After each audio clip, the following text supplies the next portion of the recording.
Let's see. Oh, I am on the web. There we are. Okay, it is good to be here. I think more people will trickle on.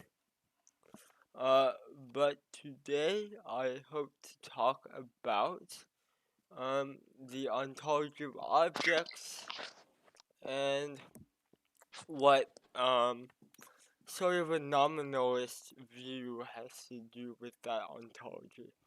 So I'm gonna give it a couple minutes, see if anyone in the tavern wants to jump in here, and then I'm just going to give hopefully a short little presentation on what my line of thinking has been as of late with this topic, and then I'll open it to the floor, and hopefully we'll have a fruitful and lively discussion. Let's see.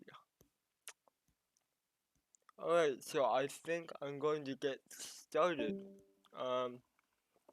and people can just trickle in. So I wanted to start with hopefully a statement that at least will be reasonable to most people here. There might be some disagreement, but that statement is something like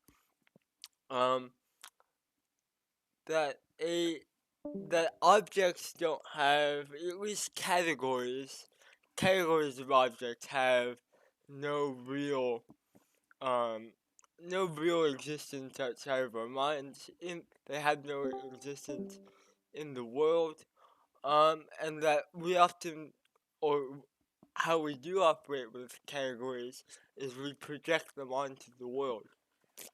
And so if I have just a simple object like a teacup, I see that the teacup has the teleology of holding liquid, of helping me drink, but I think most of us would say that that teleology and the fact that I call it a cup is all projected onto the matter that makes up the cup.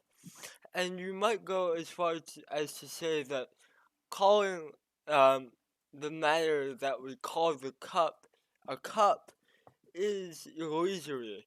It's really an illusion that we all are in to say that the cup is a cup.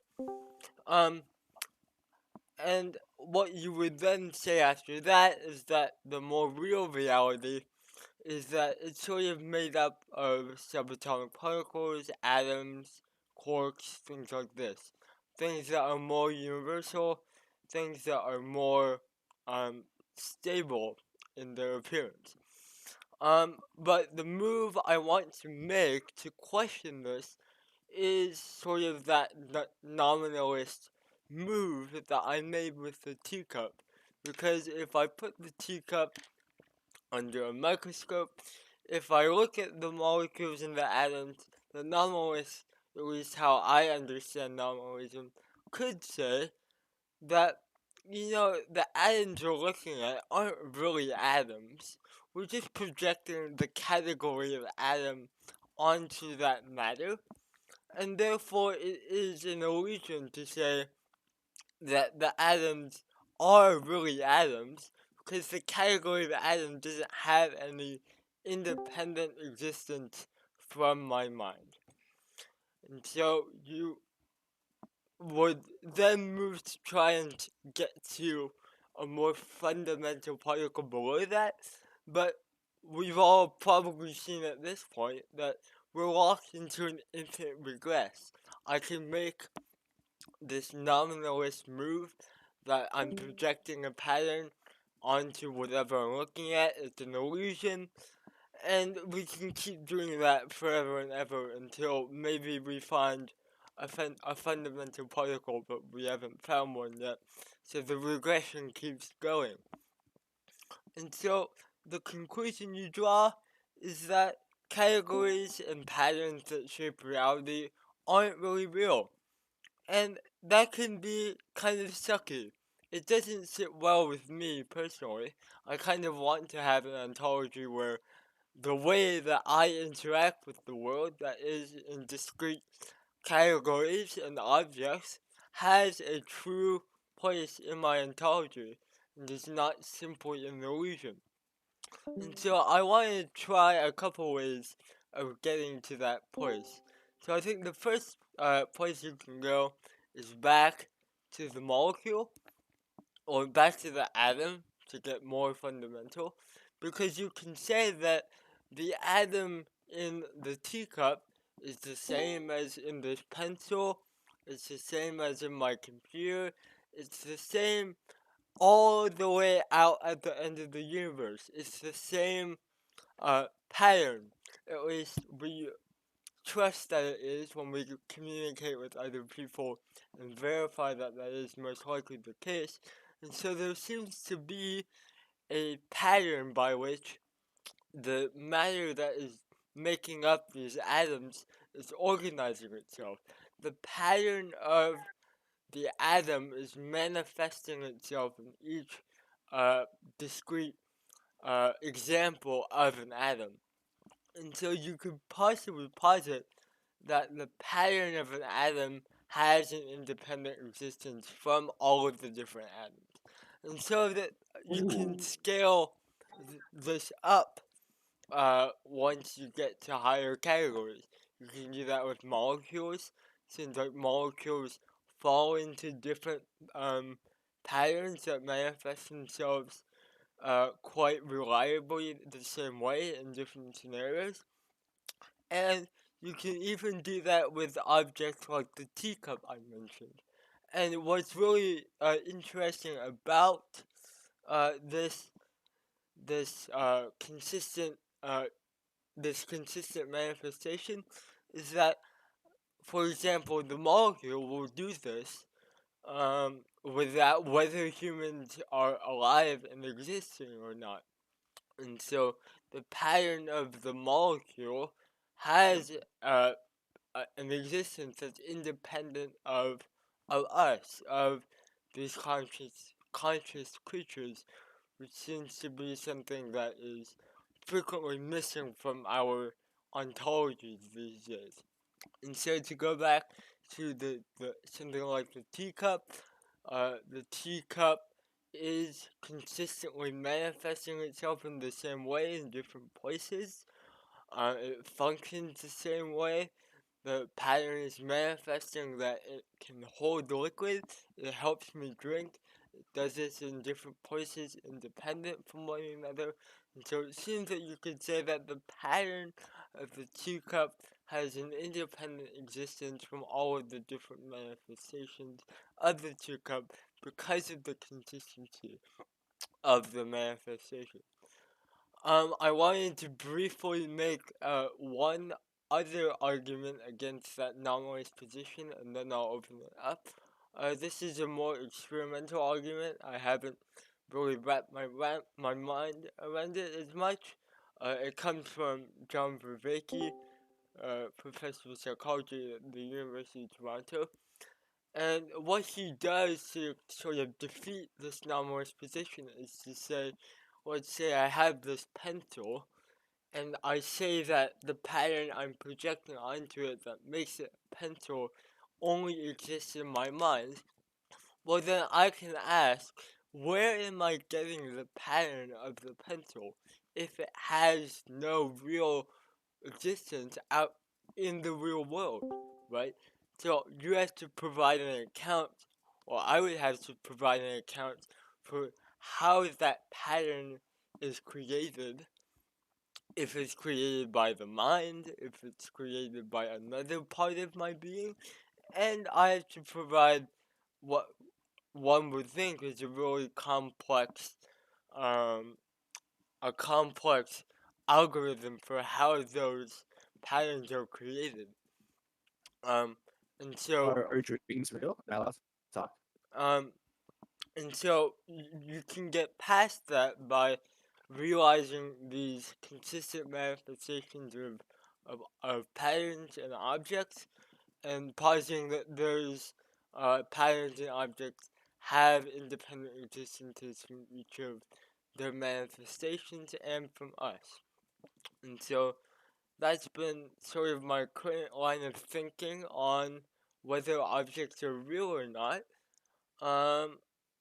I'd love to hear anyone chime in on whether they agree with the formulation of the question, if they agree that it's even a problem. So I think we can start there. Of does this nominalist position seem reasonable to any or all of you?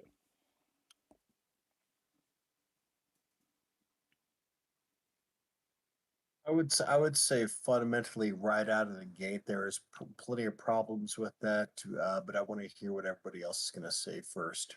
Okay. Because I think I I'll think we I'll go cover because all. I talk about this kind of a lot. What you call real, and what you call not real, or does something exist? Um, I have a lot higher threshold than Okay. most other people for what I um, grant existence. Like for example, one of the things that I don't grant existence to is society. Um, Society is a construct in your own head of a grouping of people that you identify with each other, right? Mhm. And maybe they exert similar pressures, or uh, when you Ooh, if you think about an ant ooh. colony, is it its own thing, or is it just a bunch of ants? At one level of analysis, it would be very difficult to understand the behavior of an ant colony unless you understood chemically how an ant works, or physiologically how an ant works. But then once you understand that, um, without taking a step back and looking at it on a different level, it might be hard to say. It might be hard to understand why one ant would fight with another colony that was essentially identical to itself, right? So it's not necessarily easy to grasp um, what are the things that exist as their own things, and what is something that's just a construct in your own mind that you Mhm. have assigned to a certain pattern. But I have a higher level than most people, a higher level of uh, I don't want to say a higher level of understanding, but I want to say that I don't grant existence to groups of things so easily. Mhm. Yeah, Uh, so you're saying a lot of people do. like you Yeah. make your distinction at a higher level. It's I, yeah. right. So I think that depending on the level of analysis, it's appropriate to grant an object is its own existence or not. Um, so if I'm looking for a place to sit, uh, and I'm looking for a chair, maybe I look for something that has a flat surface with two things that I can put my arms on, so that I can be comfortable in. And if I'm looking to sit for an even longer period of time, I'm looking for something that has a soft cushion on it for me to sit, so that I can sit for an even longer period of time without becoming uncomfortable. Mhm. So we could take we could go out in the forest and find a log laying down on the ground, and that could be a chair. Mhm. Um, you could find a rock that is appropriately shaped, and that could be a chair. But if I want to, lounge around comfortably in my own home, I have a higher standard for what's a chair, right? And I don't go out in the forest and look at the log and say, well, you see this part of it over here is a chair, and if I zoom in, it's just molecules. Um, if I want to understand how strong the wood is, I might look at whether it's rotten or something like that. Um, if I'm in my house and I want to figure out how long the chair is going to last as a piece of furniture, I might look at what it's made out of in a more detailed composition. Or if I was going to design a chair for someone else, I might even go to some material science class and find out, well, what's the best way to make foam for somebody to put their butt on so that it feels comfortable but doesn't break down over long periods of time. But um, at the level of analysis that you're thinking about for your own utility, a thing is a thing as far as you can use it, right? Hmm. But you also have to realize that everything is a thing just because I have created that boundary around it in my own mind because it suits me to do so at the level of analysis that I'm looking at. But. Mm-hmm. Can I? So When kind of do you want to- complicated, but everything is a thing, and it's also not if you look at it at a Yes. different level. So I have a bunch of questions on that, but I will hand it over to Neurotic Shrimp.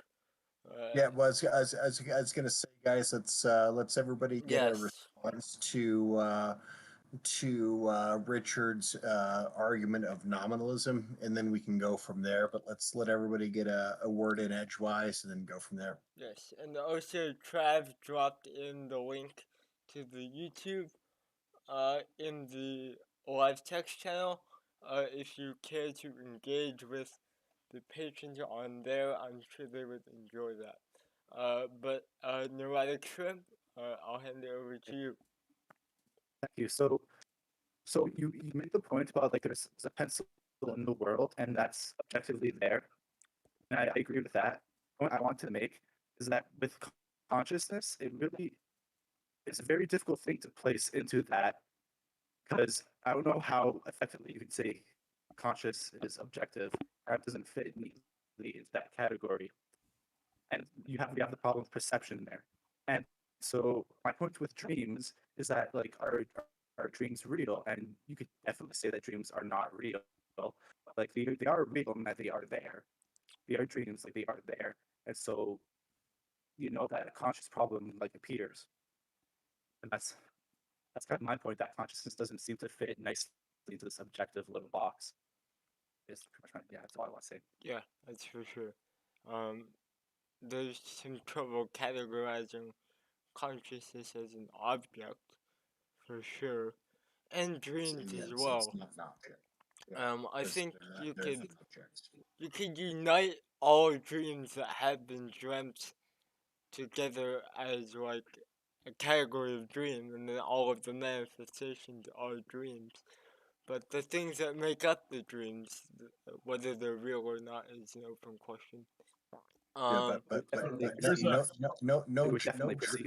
no dreams are actual objects, though, right? I Right. mean, that's Yeah. a So you huge could say fundamental there, differentiation. you could we have say to there place is, with. you could say that there are states, though. There's certainly a state of you, which is an object. But even that state of you is not an object. You yourself are the object, but the state that an object happens to be in is not an object.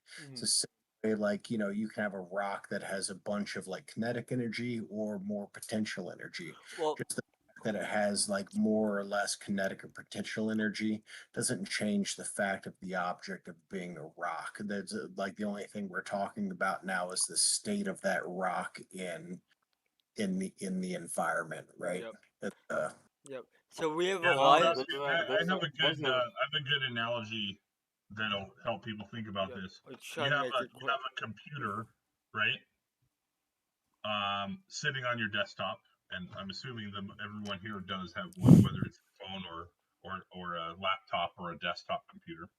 And those are definitely objects, right? They're made up of a physical keyboard and a CPU and Yep. the state the program that's running on that computer is merely a description of some of those transistors are on or off, some of those magnetic signatures on your hard drive are spinning up or down with the magnetic field. The changing the program on your computer doesn't insert or remove a single atom or molecule on that computer, but definitely changes what is going on there, right? Yep. So does the computer program on your so the question is, does the program on your computer exist? Yep. So yeah. Can I just go say ahead, something Gigi. really Yep. quickly? Yeah. I don't think this analogy. I don't think this analogy applies to the brain specifically. I don't want to be an ant fucker, but the brain does change while you're doing some computation in the head, right? Like the Oh, yeah, neurons sure. are But dynamic do and they molecules get create added or new subtracted from the connections brain? between each other. Yeah, so I think Sure, there's different types of molecules being created all the time. oh, are there? Because I think Yeah, but go ahead. I just wanted to say cause that this doesn't apply to the brain. well, cause I am That interested. could not create it. Could Cause I am conflicted. interested in your qualification, GHC, because I could see where Doolittle would say the brain is an isolated system with all of the same chemicals and molecules, and all that's changing is the arrangement of them, the Yeah. arrangement of the neurons, the Just passing of the same conversion. electrons, right? But if there are things that are added into the system, or this isn't what you said specifically, JT, but if there are things built up during the function of the brain, so the brain takes smaller particles and builds them into something greater, which certainly happens in cells, but perhaps not in the brain. Are you creating Right. a new object, or are you simply using smaller objects to build So the illusion of a bigger Well, object? so I get So where you're coming from now, Richard. let me get GHC to comment on that and say if there's anything like that going on.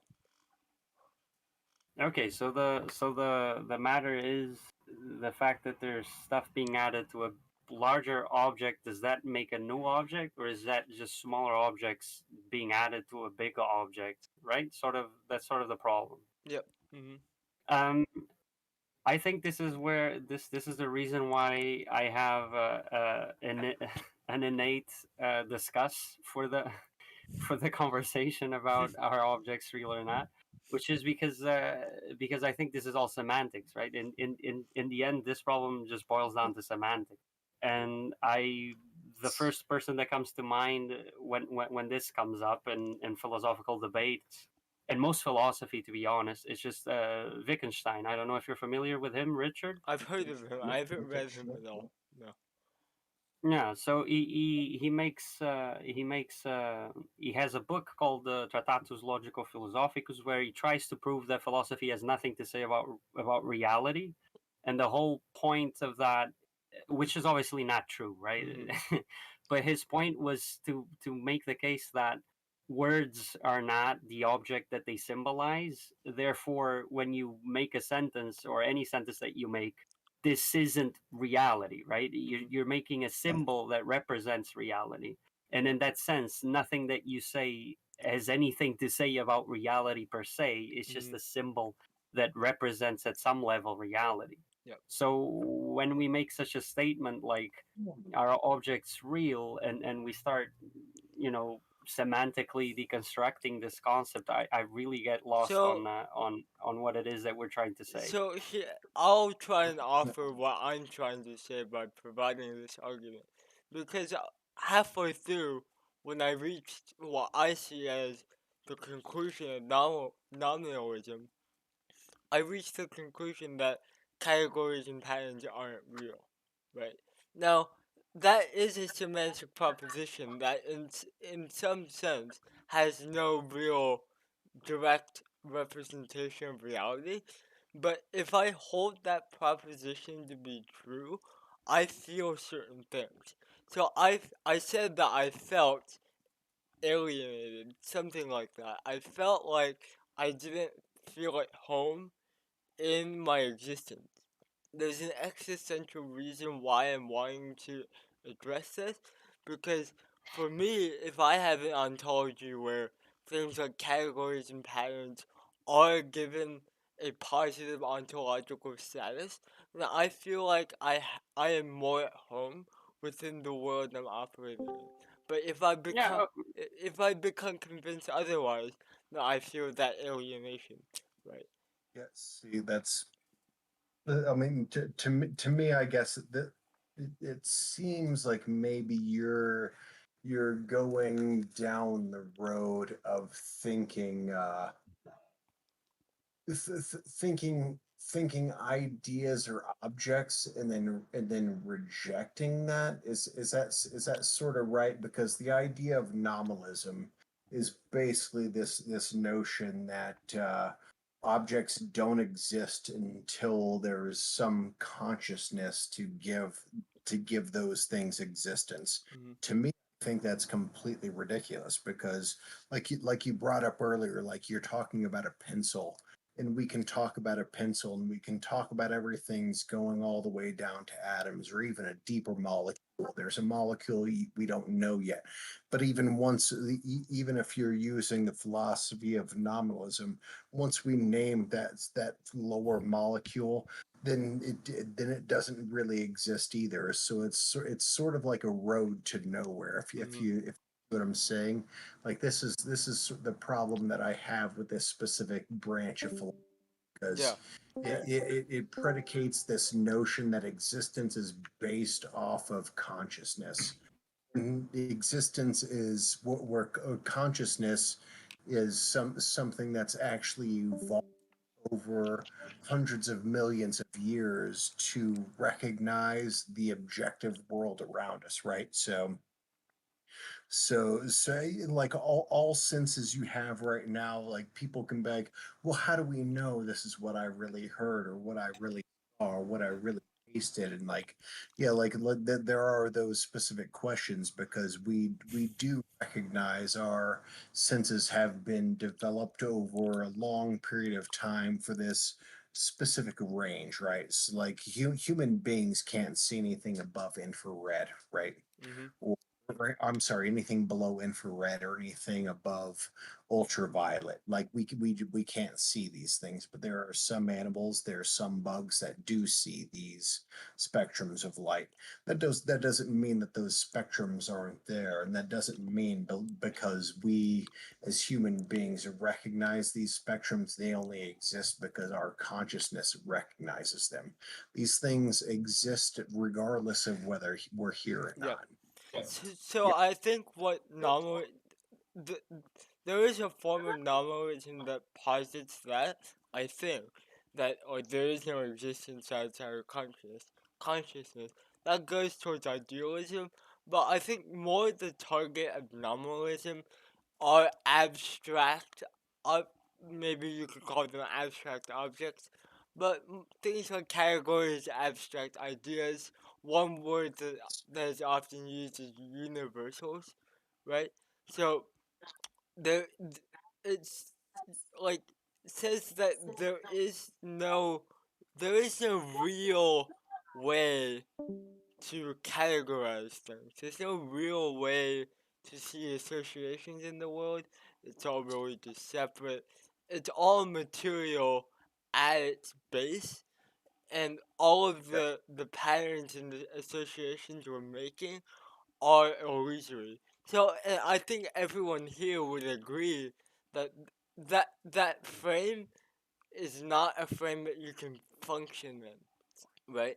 So when nom- Ooh. when nominalism was offered up by people like William Rockham, people were quick to say, but there must be a way to find the real patterns and the real categories that are out in the world.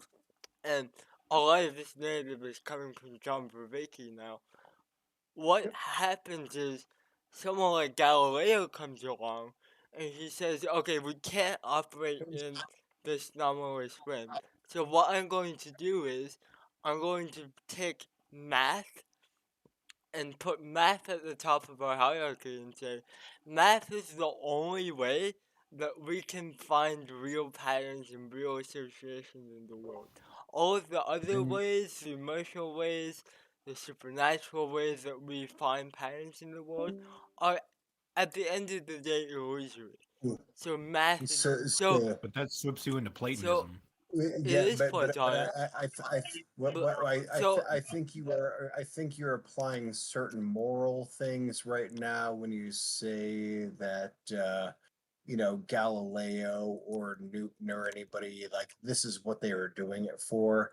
It's It like all totally these serves things that that took function. place in the same, like It serves these that people function. certainly, like doing it against each other, right? It was just like people were just like doing their own thing. This Yeah, is so I agree. before there is So even so internet. Like yeah, it didn't take 100 years before you heard. yeah. So I'll rephrase that as what the way that Galileo promoted math, uh, sort of filled a need in the zeitgeist of the philosophical community to find a way to access real patterns again. So what I sort of want to discover or explore rather here is that we're confronted with this philosophy that says at least it's very difficult to find real patterns in the world because we're projecting illusions all the time.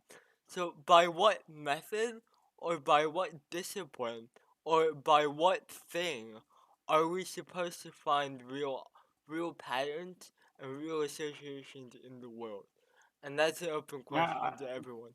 I would say probably computer science has a lot to say about that. Data science as well. You, I think those things are real and undeniable, and they have predictive value, and you can make more sense of reality if you use them. So there's obviously something going on there. I think. Yep, for I sure. wanted to focus on the words that you said that was projecting your conscious onto the world. I want to focus and zoom in on that. Yep. Because what we might be doing is that we might be postulating things like ad nauseum, a lot of them, trying to agree on what's in the world, because we do have five senses that are trying to determine what's in the world, and they are all different physical sensations. Like one's air pressure, like another one like vibrations in the air, another one's like the heat property, like the measuring different things, another one's light. And that we're postulating, we're projecting these ideas ad nauseum into the world over and over again. It's something that seems like to me, in almost I want to tack on like a dream like way, just to emphasize the projection. Yep. Well, first of all, I don't really understand why we're trying to find real quote marks patterns in the world if the pattern seeking is our method to simplify. Seeking patterns is a way to make sense of the world and see things that are similar, that are numerous, that can be grouped together, put into hierarchy. It's all unreal. Real things, they exist whether we look at them or not. That's their core feature. So it's a question between seeing things as existing and things that are real. So this is the only distinction. Like our thoughts about things are not real. Our concepts are not real. The patterns we see in the world are not real. Our dreams are not real. None of this is real. Real It things. seems like it is real. It just doesn't fit nicely into that objective box. Well, no. Like things that are real are not named. We give names to the things, and we create concepts. We see some properties. That's We wrong. Hold on. That's what? wrong. That's In what wrong. way? Hold Yeah, on. Let him finish. because we can give these ideas of one apple, two apples, and when you have 2 + 2 apples, you have 4 apples. These are ideas that are fundamentally true. Like I don't. Well, so Like you're making some pretty broad argumentation there. Please let me respond. yeah, Okay. is 4 apples real, Divine Evil? Yes, exactly. No, It hold on, absolutely hold on. is. They Hold on, exist. Scott. It Hold on, absolutely Scott. is, and this is Hold on, Scott. this is where. But why I know where you're going because This is a fruitful I line. know where this goes. I know where it's going. Well, let's find out where it goes, because I'm curious. like they exist, but your understanding of what Apple is not real, because all the It different is languages real. have Hold on. different words. Can I It respond, is. please? Yes. It is real. Go ahead. All the Go ahead. different languages have different words for the apple. I know, but that doesn't mean Right, anything. It's a right. So, fucking Are dreams semantic real? argument. That's a Yes, it's a semantic concept. argument. That It means is your it's a concept of an it's a apple. It's not well, an apple. it's a semantic argument so that means well, absolutely hold fucking on, nothing. Scott, because Like, that's the I want to problem. get at what Divine Evil is trying to get at. So would you say that your concept of the apple is not real, but would you say that there is an apple out there that is real, even if we're not Well, really yeah, referring to it? there is an object. This object has the specific properties, and when we describe the apple, we describe this object with these properties. We even generalize and make the way we make make them countable. We can tell 10 apples, even Yeah, though But here's the all of problem. those 10 apples well, are that's individual Hold objects, on, individual objects with their hold genetic on, material. Can I hold on. respond? that's the thing. Skin's not Oh, Well, real so because I'm we only call it skin, so it doesn't mean anything. We well, only well, call you hold May on, I it guys, respond? because I would you are really, very set on your opinion. because It's just I, I see. it's a nonsensical argument, like right Yeah, off the it's bat. your opinion, man. so It's your Uh, opinion, well, man. hold on, Scott, hold on, yes, Scott. dude, yes. Scott, That's like I'm your not opinion, completely man. Awesome, understanding dude. I the fucking dude, argument, fucking Scott. awesome. Dude, I'm not completely understanding the argument myself, so I'd like to ask a few more questions, and then maybe out of that I can get Grimm's thoughts on our exchange. So, one of my questions, Divine Evil, is if a concept of the apple is not real, how am I able to interact with the object which is real? Because I would think that I need something real to interact with what is real, right? Yep, So is exactly. or like if the concept is not real, does that matter, or Doesn't matter. am I really not able to interact with the real object? Divine Evil. Doesn't matter. I would say it's much like red, right? If you've got the concept red and red itself, two separate things, and at the same time, the same thing. So it doesn't really matter, I suppose, for me at least. But there are separate things, much like the concept rock and rock itself. So Yeah, like the bear, for example, doesn't have a concept of an apple. Like it doesn't even have a language to describe what an apple is. It just sees the thing that he knows mentally that he can eat it.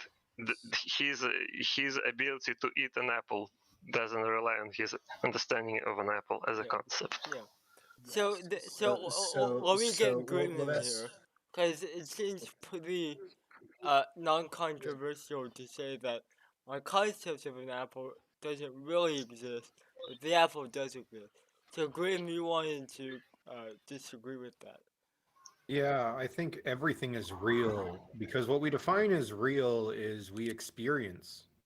And if we experience a dream and we can show the dream being formed neurologically, we can see ideas, we can see mental objects in the mind through machinery, through AIs that can print out the picture that you're trying to think of, even before you're consciously aware of it. It's important to understand that those things are real. They even take up space time. Think about that. Your mental objects and your mental understanding, it's almost like Platonism in some ways, which is why I said earlier, take up space in the physical world as an idea and a thought in your brain. And so therefore, they are real. You do experience them. The concept of a ghost is real, but a ghost might not be.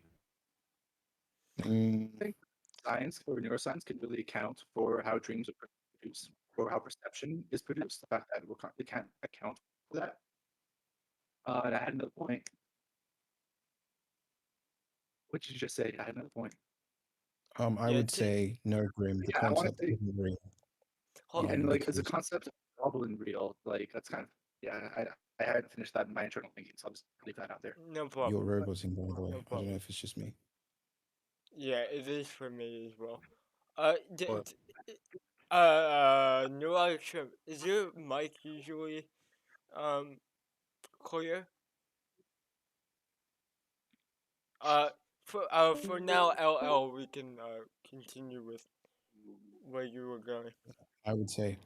So the concept's not real.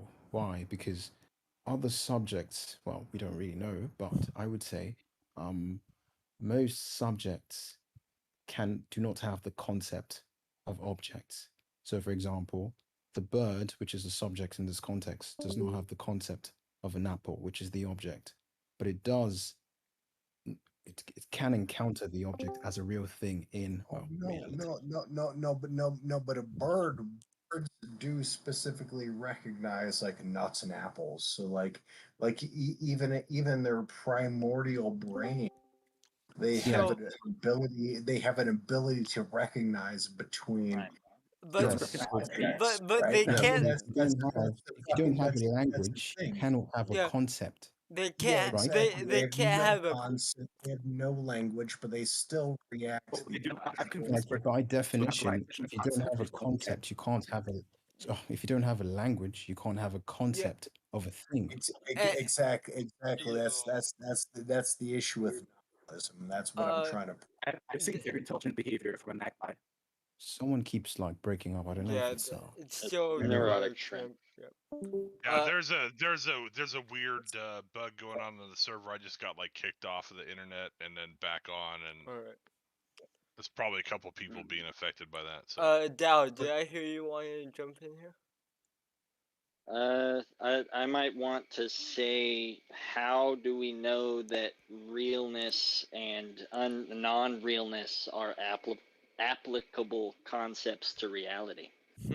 Because as far as I'm aware, everything we've found, even the atom, is actually just made of smaller things. So we don't even necessarily know that there's an end to like down. Yep. Like we have some theories like the Planck length, but I tend to think that it's a false dichotomy to say that something is either real or not real. It's a certain amount of real. Like a random crazy man's thoughts are real to some extent, even if they're completely disjointed from reality in every way, they still exist. But at the same time, if I'm looking at an apple and I'm describing it and able to tell you its relationship with other things, that's more real.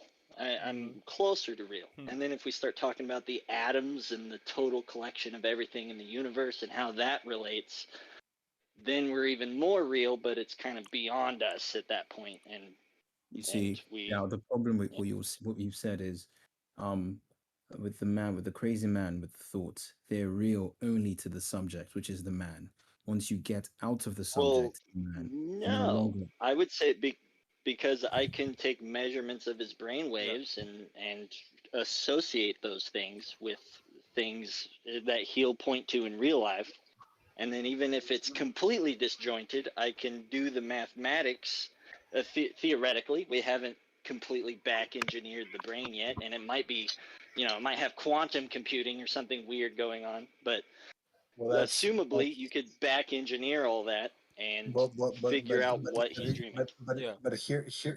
Here's the fundamental crux of the situation. Like, no, like I know what Grem said. It's like if somebody thinks about it, that means it's real.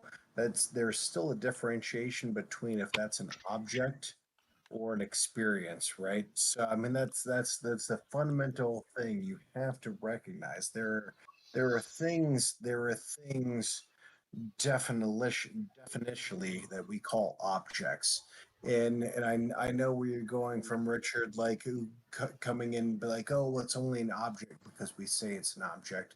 But I say it's the only reason why we know it is an object is because we've recognized this fundamental truth about this thing, right?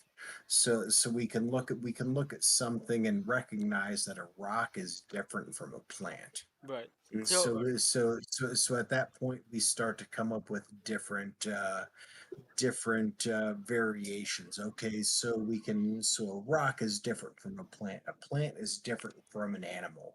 Animals are different from other animals based on these characteristics. That's exactly where we get to where So- we are now, right? And so we look at all these things and then find the differentiation. That's why we can look at, and you have flora, you have fauna, you have phyla, and you have like all these different like houses of life, and then everything, all other forms of life come from those in our greater hierarchical understanding of these systems, right? Right. And in these systems, it's not like these systems are fundamental. It's not like these are fundamentally true systems. This is just how human beings are trying to understand these systems. Yeah. Period. So, like us believing these things don't make them real. Them Well, being real leads us to make these systems. I think what Grim was getting at. Let me try to clarify this. You know, we can measure brain states and what they look like on fMRIs when people are telling us, you know, what they're feeling at that moment. But what the MRI does not tell us is the phenomenological elements of what's going on.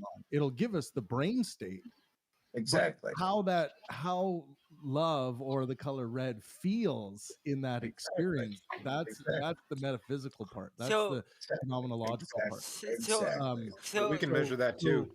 Sorry? We can measure that too and see that it's all defined and reasonably within the fundamental forces of our universe. It's like, can you No, we find? can't. Hang on. Yeah. Hang on. We can't measure, like, we can measure the brain state of what one individual, like when they're in love, what that looks like, but we can't measure the phenomenological experience. Well, let me be clear then. We don't see any evidence that it's something supernatural or something outside of universal, like Yeah, no forces. one's saying. No. Yeah, no one's saying that. Phenomenological. Forces. It's just the way that brain state feels to the self. Yep.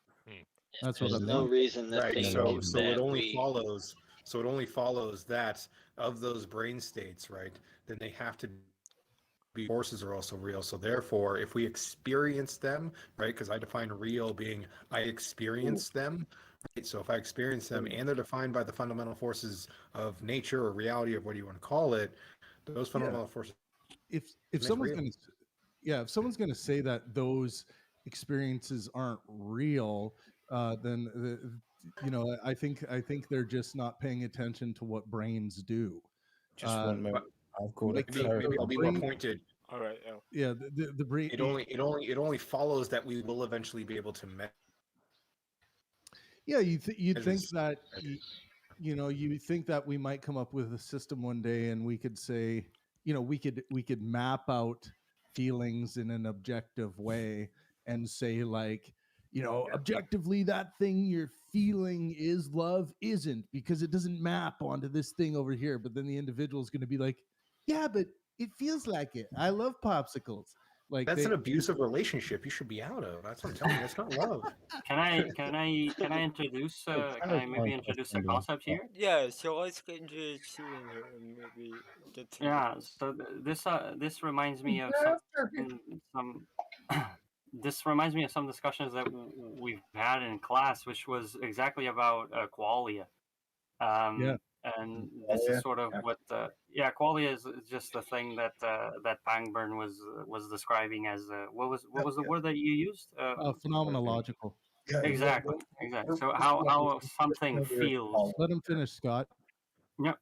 Please. So what I was going to say is that I have a background in programming, and you can always trace you can always trace causally speaking what is it that the program did, right? Why you go from A to B within the program. And there's this concept that I think would ruin phenomenology. I guess that's how you would say it, phenomenology. Yeah. A bit, which is if it's turtles all the way down or something like that. Like if it's a causal system all the way down, and Right. and it's just the case that it's too complicated for us to be able to measure it So- for now, and maybe forever, right? Because you can imagine that if there's a certain degree of complexity that makes it incomputable because there is Yep. such a thing, then you would never be able to explain it. But it might be the case, and I think this is what most people, most physicists and most computer scientists actually do believe, is that it's all if statements, right? It's all just causal links that lead from A to B. And in that case, phenomenology, I think, kind of disappears because you end up with this cold, dead universe, Ooh, it So- doesn't and you're just and because you of the just diversity GHC in our yeah. genetics from individual to individual, and I would suggest once we have a working theory of consciousness, we solve the hard consciousness problem. Each individual experiences or seems to experience these phenomenological emergences differently. So what No, you'll have sure. so what you'll have in the end is like, okay, yeah, we figured out the map and how this, the brain states of what things look like. But the problem we have right now is we'll look at a brain state where, this is what someone was experiencing when they were watching videos of cute kittens, and then they'll go to the next person and say, okay, we should see some correlation here when they're watching the thing with cute kittens. We will see some generalized correlation, but the finer details of it couldn't be more different.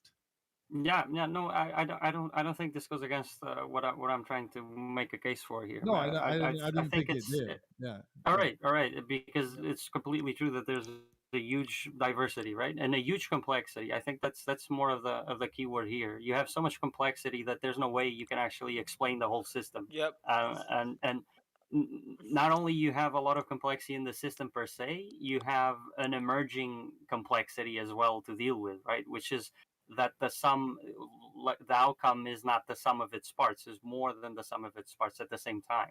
So you have two huge complexities to deal with. Also, I just to shut up, I would just say that this links really well to free will, right? The free will debate links here quite well as well. Yeah. I've just got a clarifying question actually. Mm-hmm. So are you saying, Travis, that because we can measure the brain states of subjective experiences are real outside the subject? They are they're concepts, like they're memorized concepts that we hold on to. They exist in our, like whenever a new concept is introduced to someone, there is some memory imprint writing that goes on that's unseen, right? Like you could think of a way that maybe at some point we'll be able to look at neuronic activity enough, the certain aspects of the software of our brains, and say, oh, I can read that memory, I can pick that thing out, and that's what that that means in this brain. But sorry, continue. I don't like objects. So objects are of their own object, and like subjective things are of the subject. So if someone is going to claim that, like we can claim, we can say we are almost certain that the sun was here before any living things were here on the planet. We can say that we're almost certain about that. So we know that the sun is an object. It's not of a subject. We're almost certain about that. Yep. But you don't have to say, this attempt to try and find some absolute certainty in that, I think, is a waste of time. But I think Definitely. But Travis, what exactly where you define the boundary of the sun is somewhat of the subject, right? So Yes, so of there's course. definitely a course. bunch of helium out there, and most of it's really, really hot. And Yeah, all of that exactly is of where the you subject. say, exactly where you say the edge of the sun is, and where relatively empty space begins, But is just to probably quickly, subjective. Yeah. Well, one thing about that is that we do have the scientific method that is our best attempt to be objective about these things and to measure our phenomenological experiences of things against other beings, and Right, how. but how like different one and subject some might and say some might things yeah one inconsistent. subject might say where the solar wind ends is where the sun ends, and Yeah, another being might say Yeah. where Right. the light stops And that's emitting why at this we wavelength. and that's why is we where the would sun build ends. and that's why we would build instruments to outside our phenomenological experience to Yeah. try and measure the details of what's going on. Right, Right, but so we could say that any one of those claims could be verified objectively. yeah. But which claim you call the sun or Yep. the end of the sun, or where the sun ends and space begins, or when the Yeah, and it's all you know consistent. It's just all consistent relation. So we're just trying to make sense based on some consensus Yep. yeah, on what what is going on in reality. But our theories in science are not facts. Our theories are composed of facts. So people yes. shouldn't see it like our theory of the sun or our theory of this or theory of that. They shouldn't take that to mean that we are saying these these models are facts or anything like that. They're just working theories so that we can kind of Yep. understand the emergent phenomena. But a chair is also just a model, right? But we recognize when you have a chair, it's something you can fucking sit on. like yeah, like anyone No, can but this sit is on it, there's a problem right? at It's I've got a do you problem get what I'm actually with saying? something. We're oh yeah. getting down to this weird well, how far out do sun flares go? So does that make it a sun? No, everybody recognizes it's a sun Yeah. based on the fact that there's a certain amount of material there that's in a Yeah. constant state of you know uh, Yeah, fusion, right? this is I the mean that's language that we have agreed upon exactly to describe this thing. Of course, That's the we can key. change that one day and Yep. say maybe the core is the sun, and we're not going to call the whole thing the sun anymore. We're just calling the exactly. sun's core the sun. An And then alien from a different galaxy might say that everything in the gravity well of the sun, including us on is the Earth, sun, is right? part of the sun, Right. Yeah. Exactly. right?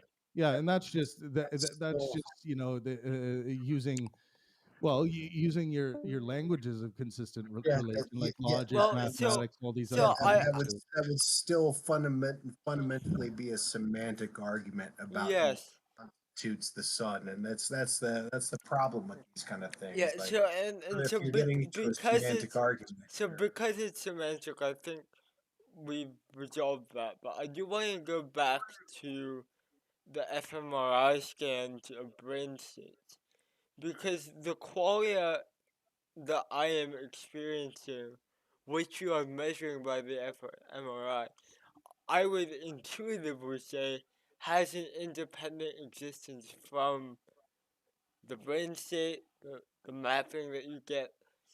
Yep. So, Trav, would you be okay with separating those two things ontologically? Or do you see them as united? Well, I don't need to first of all, we should, I think, since we have graduated from ontology to the scientific method, where the scientific method had kept all of the helpful things of ontological inquiry, I think we need not even reference ontology when trying to decipher what is going on in reality. Um, so we look to what the scientific method has to say about what is going on in reality with regards to our brain states and everything. Neuroscientists are working on these problems of oh, okay, this is what love looks like or can look like in an individual's brain. And what do Yep. we do about that? Well, we talk to the the being that's experiencing that cinema, experiencing that qualia, Yep. and then we say, well, how would you describe that based on the language that we've agreed to? And then we write it down Yep. and use it maybe in some way in clinical psychology. Yep. So So that's that's, I think that's the best yep. approach to trying to sort out what is going on in reality with And I would regards to agree. brain. So within that scientific method is because like I think there's the experience I have of love, for example, which can be eventually, the experience itself can be scrutinized by the scientific method directly. But for now, it seems that we can't scrutinize the experience itself, but only the mapping of the brainwaves that we can Oh, measure. yeah. Actually, let me outline something about this. Yeah. This is why we have what I call the realm of possibility, which is what art deals with, experience. You know, where everyone in the realm of possibility always wants to find these right or wrong answers. They don't exist there. It's just not. It's like What do you I mean can by look at if someone's gonna Fucking try and insane. tell me if someone's gonna try and tell me that something isn't art that I have an artistic experience with, you know, I'm gonna say point to the object that you are measuring to show you that it's not art and to show me that it is art. You can't fucking do it. That's why that's why we need philosophy. You can't get an ought from an is. This is why we have philosophy, and this is an area where there are no objective truths to be had. All right, I've got a question though. Yep. So I do agree with you, Travis, that subjective experiences are real to the subject. But I think once you get out of the realm of the subject, they're not, well, depends on subjective experience, not all subjective experiences, but let's say the very, you might say, particular subjective experience. I think when you get out of the realm of the subject, you Let me point this out to you, Bruno, just something to chew on. So imagine we had some kind of machine that could read my entire body, so everything genetically about me, everything biological, and put it into a computer simulation just as a map. So then they can take an fMRI scan of my brain and then input those readings into that same genetic makeup, that same biological makeup, and then they say it says computing. Travis is in the brain state of pedophilia. Like it will tell you like what brain state that biological entity is. And yeah. then even So cooler probably, than that, mhm. once we are able to do that, make it like a software data computer copy of that whole biological entity and put it into the computer. You do that to a rhinoceros. So then you do that with a rhinoceros, and then you do an fMRI scan of the rhinoceros, and then we will know what this brain state is feeling like. Like if they're eating celery, we might be able to have a map for actually how that phenomenological experience feels, at least how that brain state feels phenomenologically. Which is really One scary. second. Because So this is the Well, thing. that might not even be accurate, right? So imagine, let's take that exact same scenario, but at the start of that scenario, you have something along the lines of like a Star Trek teleporter, but you can make two people that are exactly the same, and then you send them off on their own ways, and then like they experience their own thing, and then both those people are both these hippopotamuses, rhinoceros, celery, while they're like scanning their brains. Do you think it would be exactly the same? I don't think it would. Yeah, that's exactly what not I was going to. Well, here's the thing. Yeah. Because of course your as Exactly. you have more experience, you might Exactly. you're going to start experiencing different things in a different way. For instance, someone who has, let's say, I was butchering meat recently. My experience when looking at a piece of meat is a lot different now that I know, throughout my life of butchering exactly what I'm looking at. But so if the rhino who went on to be a butcher and the one that didn't are walking by the meat counter at the grocery store, think of how that phenomenological experience is going to be much different.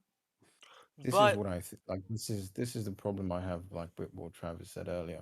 Like, yes, it's real to the subject, and you can get brain scans and mappings of what's going on whilst the subject is experiencing this, but you can't experience um the same type, because love feels different, right, between individuals. Although it's the same thing, but it doesn't feel the same way. Like it's Is it expressed. the same thing? These labels are so general that Well, you can almost put anything under there, right? well, when I said love is the same thing, presupposing, relationship between like a girlfriend or something like that, we're talking about the same binding, you might say metaphysical property between the two entities, right? Now, do they express it the same way and feel it the same way? I would say no. And so if they don't, then if you map out the brain scan of a couple, perhaps whilst they're in a whatever touchy moment, and you say this is what love feels like, you'd most likely get maybe a slightly different brain scan, something, yeah, something like that. And then the question becomes like, because like for me at least, the question then becomes, what does love look like in Yeah. the objective realm? And I don't Yeah. think we can ever get Oh, to that. what you're talking about, yeah, what you're talking about, Bruno, is the reason why we have this categories of subjective and objective. Subjective things uh, are not real in that same sense. Like they're they're not metaphysical, they're not consistent. physical. They're not Yeah, consistent. I I That's actually agree. should have said exactly right. metaphysical and not physical. But Okay, the there we go. things in the physical realm we can measure and attempt to measure, but in the metaphysical realm they're not physical, so Yeah, they're not in the realm of physics. yeah, that's what I was even though sort of. they even though they emerge there, but they're not And they're you not could. there. It might be the case that the two people's brains during their experience of love are similar enough that you could categorize them together into a category that we would call love, and then you have a variety of different brain scans on there, and they'd be slightly different, but they'd be related, right? Because it seems like the subjective experience we call love is consistent enough that we all sort of know what it feels like. We can have conversations about it. It's consistent enough that we can talk about it cross conscience. You can talk about it intersubjectively, and so it's possible that the brain states could match that similarity and be able to be grouped together somehow. So that way you bridge the subjective with the objective a bit more. No, I would say no. That's I think because so if you get rid of the subject, you don't have love, right? But if you get rid of the subject, you have planets, you have gravity, you have Yes, uh, so that's my point, right? that's Like correct. you can't have that once you get rid of the subject. So Yeah, it's you I in my won't call it objective, I'd say it's perhaps intersubjective. Yes. Yep. during my conversation with Deepak, he's of the mind that the subjects create. There are no objects outside the subject, Hmm. and I think science has shown us Ooh, that that's almost certainly not the case. Well, hold on. I believe that this is like this discussion we can go in circles forever because we can look at this like issue from 2 points, from the point of someone who has subjective experience, who see things as real or not in a colloquial sense, or we can look at it from the general picture, like the the universe as it is. And in that second case, you can say that being real is a subset of existing. Like there is existence and there is things that are real. So things can exist, but they may not be real. So concepts exist. like They're not metaphysical. real. Yeah, love exists, but it's not real. It's just subjective Well, they're not experience. real in the same sense. In the They're same Well, not sense. yeah, Well, real. you in, can, The, you in can still general, say I you can still I say would they're say it general is real. nature. real. Yeah, hold on. so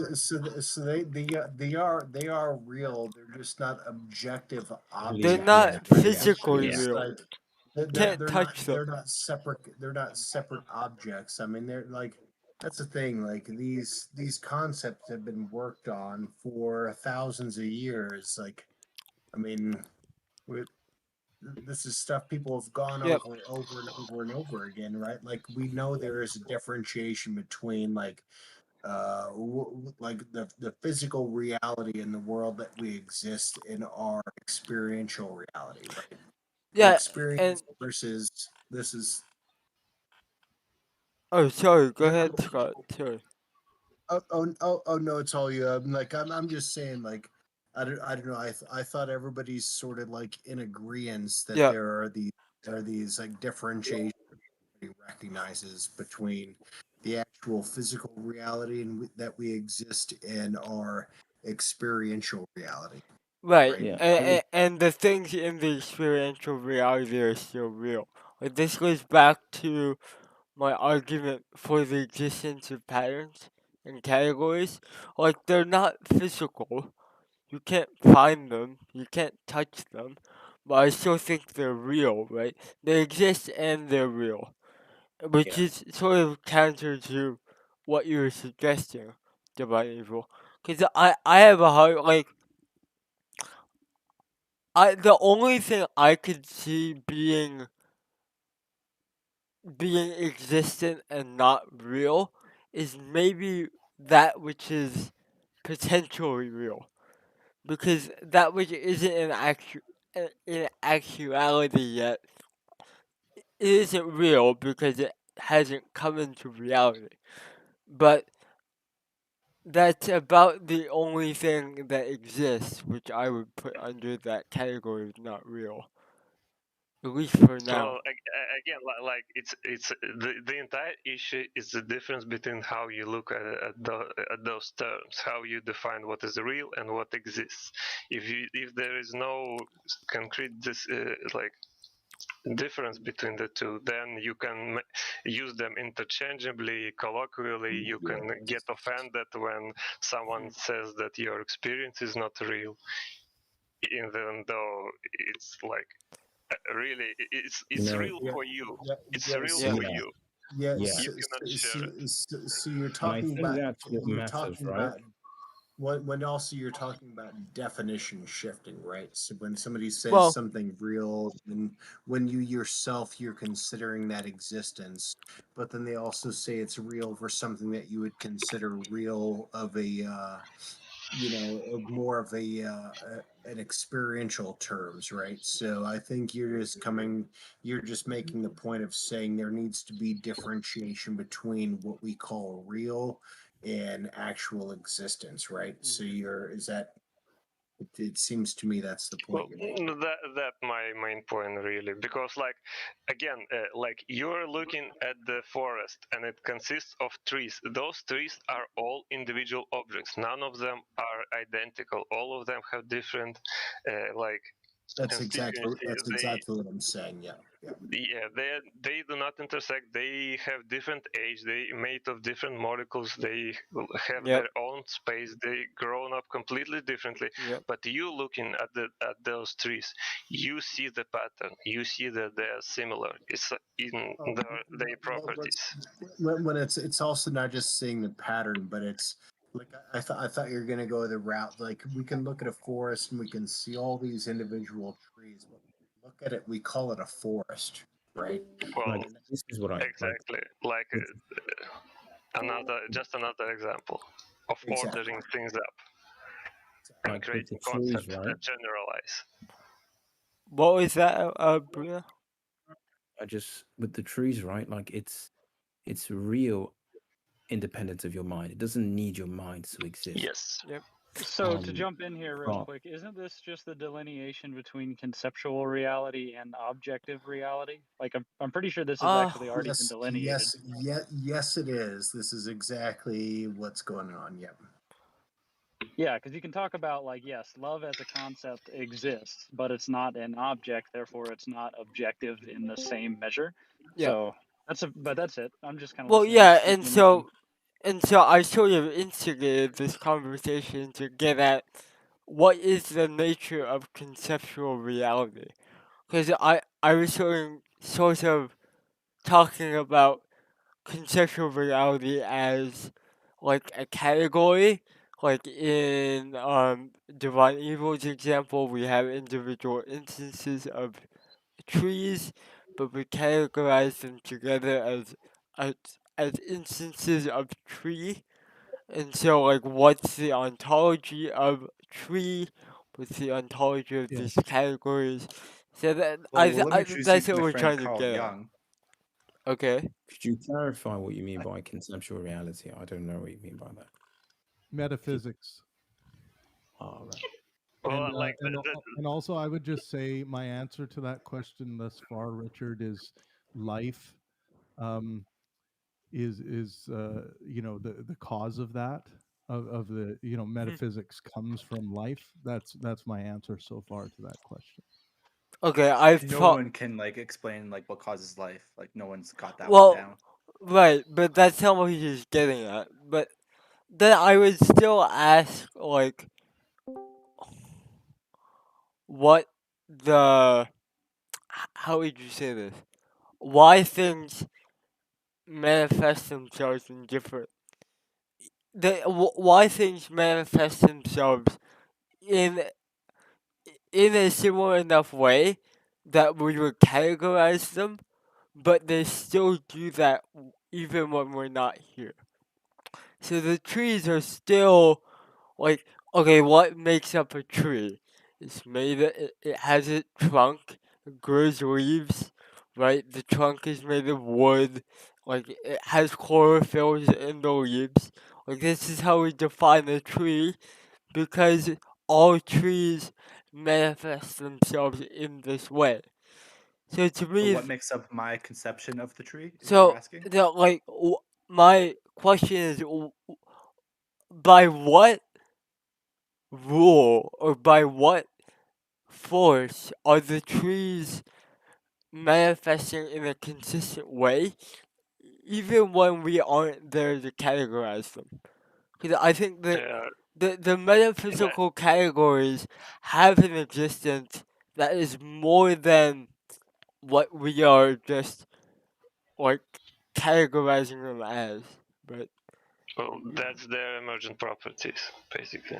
That's the simple answer. I That's do, the emergent But I property of think a his tree. point. I think his point is that it's kind of against entropy. It's like it's oddly structured that trees I told keep way to put it. appearing as trees. Yep.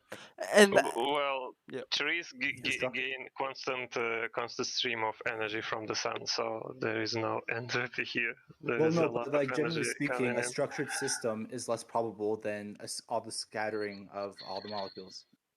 Yeah, Yeah, but well, if you have cause, a system where you get a constant influx of energy, then that can be broken like right, easily. but just because you have a constant influx of energy, doesn't mean you're going to get the same manifestation of that energy over and over, right? There's No, some you need the emergent properties of different things to come about and combine into a tree. right. Over a very It's long true that period you of need to time. have an influx of energy, So, but given the structure of trees, and the fact that they consistently appear over and over again, that's not very likely. yeah. That's an unusual amount of structure to Well, get existing. well, and I'm not trying to make like a likelihood argument for God, because that's sort of like Life what kind of trends against entropy, actually, I generally mean. speaking.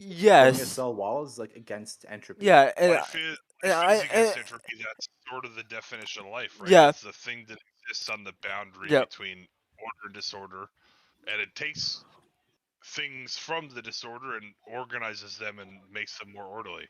Yep. And I And think that's exactly what we're doing is orderly and, or organizing things in similarities. and I think you can do this with things that aren't living, right?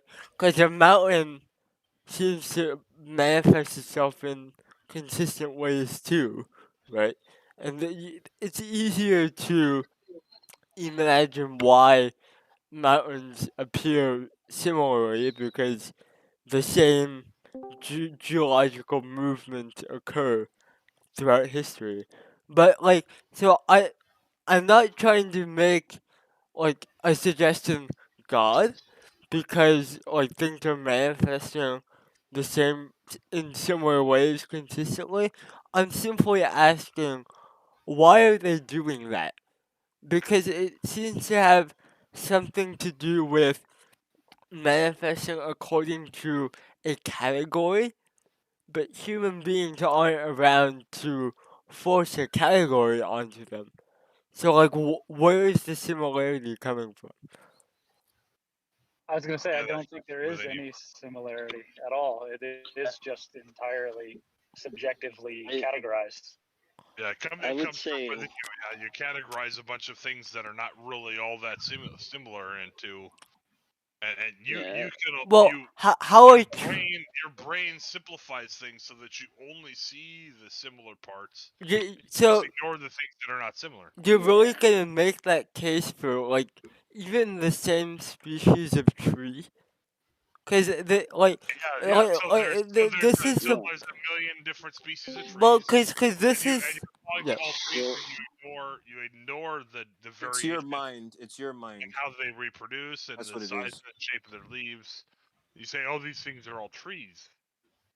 Yeah, like you Right? just need to go But a out the tree, subsets. Like but the tree is a form of life. Life reproduces. Life but takes from the environment but you and have to grant to me that a tree is fairly different than, let's say, a piece of grass. And so sure. the tree, No, it's not. Not really. why not? I was going to say, not Bigger, necessarily, no. It's bigger. different on a specific step of the evolution, but that's it. Like it's a form of life, Because multicellular life. Yeah, they both have chlorophyll. They both have leaves. They Yep. yeah, both create the seeds to arrangement, reproduce. you know how if you've been told your whole life that ghosts are real, and then you go out on a dark, spooky night, you'll get very creeped out and think you're hearing ghosts, and you okay, point that out. okay. That's pretty much the same mechanism that identifies the sameness between trees. We selectively bias So for the things that are the same, and there are similarities. I'll grant you there are similarities that exist, and I think they Like occur tree races. due to the laws like laws of nature. Things tend to move around in a certain way, and we can make models that anticipate the way that these things move around, but those models are not necessarily the see way those things move that around. that, You that take in other stuff, yada yada. that's something like that's what I want. I want something like a natural law, right? Something that like says there is an ordered like pattern to something that is making these things manifest similar. Because I understand why you guys are like, no, the trees are not similar at all. You're just projecting this pattern onto the trees. But like, No, you are. yes, You are. It's yes, not they're not but similar. They are similar, and you're projecting the pattern onto so, them. but Yeah. but they are still similar, and they're similar independent of my projection. Because Well, they are and the reason why I say that is because if you were to take the materials that the materials it takes to make a tree, and you had an instruction manual about how to arrange that material, and you took it to another place and you arrange the material according to the instructions, you would still get a tree that is similar to the trees in the other place. And so In this, I think it's a categorization error because we are identifying these similar things as things go on, but in actuality, the continuation of that tree through time kind of stopped when you took it apart. Like each atom that I you take out agree. of the tree leaves that tree, and then when you put it back together, you'll say it's the same tree, and it kind of is. It kind No, of still shares no. that history. I'm not saying it's the same tree. I'm saying that it's a tree. It's in the same category as the other trees. I'm not saying it's the same instance of the same tree. Yeah, Maybe it's well, not a tree. Maybe. No, I mean seriously. That's the point. How That's you the look point. how you look We at things how you look at things is based on your is it's based on how you want how your perception and how you're like reasoning things out. Something can be separate or it could be or it could be a group and be one, or you can divide it and it can be singular as one. A tree can be a part of you within a system, because things are connected. Like you can like if you look at an apple, you can call an entire apple connected to the tree an apple, but you but want to specifically identify an apple for an apple, so you call it you give it a specific definition separate Yep. from everything else connected to it Yep. as an apple. so But it is connected to my a tree, it's connected to the ground, it's But connected to the dirt, it's connected to the soil. But you're not going to call all of that a fucking apple. yeah, You're not going to call the earth an apple, right, right? but Nivik, you're still saying that me calling it an apple is still like me projecting apple onto it.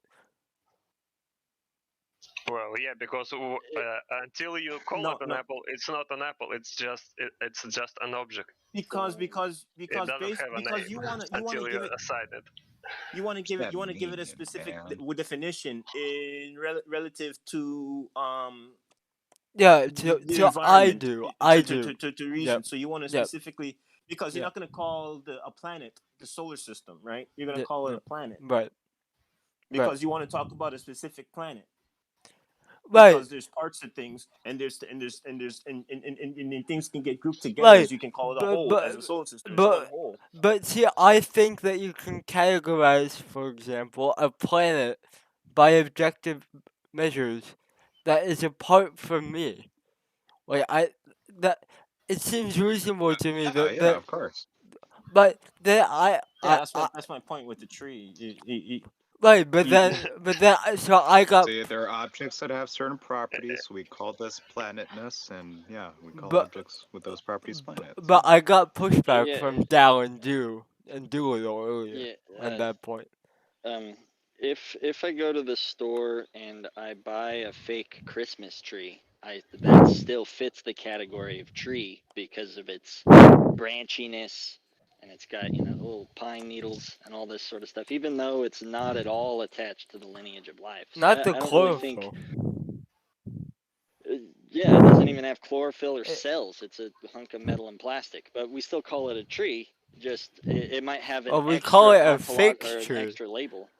We What We call what it a call it man? a fake tree. tree and a Hey, fake it tree. looks like a To be tree. more specific. True, Just we like do call it a just tree. like if I'm calling a tree, like a random tree, like the Yes, one I'm looking at, I can say this tree, or I can say yes, trees, or I yes, can say treeness, and these are yes. all talking about different things. Sense. And, Right, and I think yeah. treeness is a perfectly fine ontological category. Like because of Well, because of the consistency of its manifestation.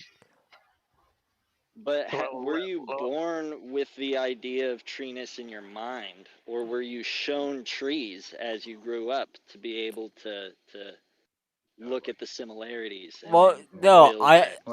What difference does it make? yeah, well, yeah, I was trained to see the inherent category of tree in the world. Is what I would say. Okay, and it has nothing to do. Well, I guess not nothing. It has little to do. It's not necessarily tied to life because we can have fake trees. So like Well, yeah, there is most of something. us But categorize, so, fake trees as something that's yeah, not so trees. that'd be a separate category Then from real tree, which would so yeah, but you could also or separate tree. each tree into a different category, I and then agree. we're at this problem. I Yeah, well, are exactly. we? Because then I just categorize them in different. Well, I don't know how to Yeah, and you're Well, doing the same depends thing with depends the but fake depends how tree. you that's what science is for. A lot of science is just categorization. because science would say, okay, there are broad types of trees, and then within each broad type, there's more specific types, and these are all inherent to reality, right? So it's just more Taxonomy. categories, right?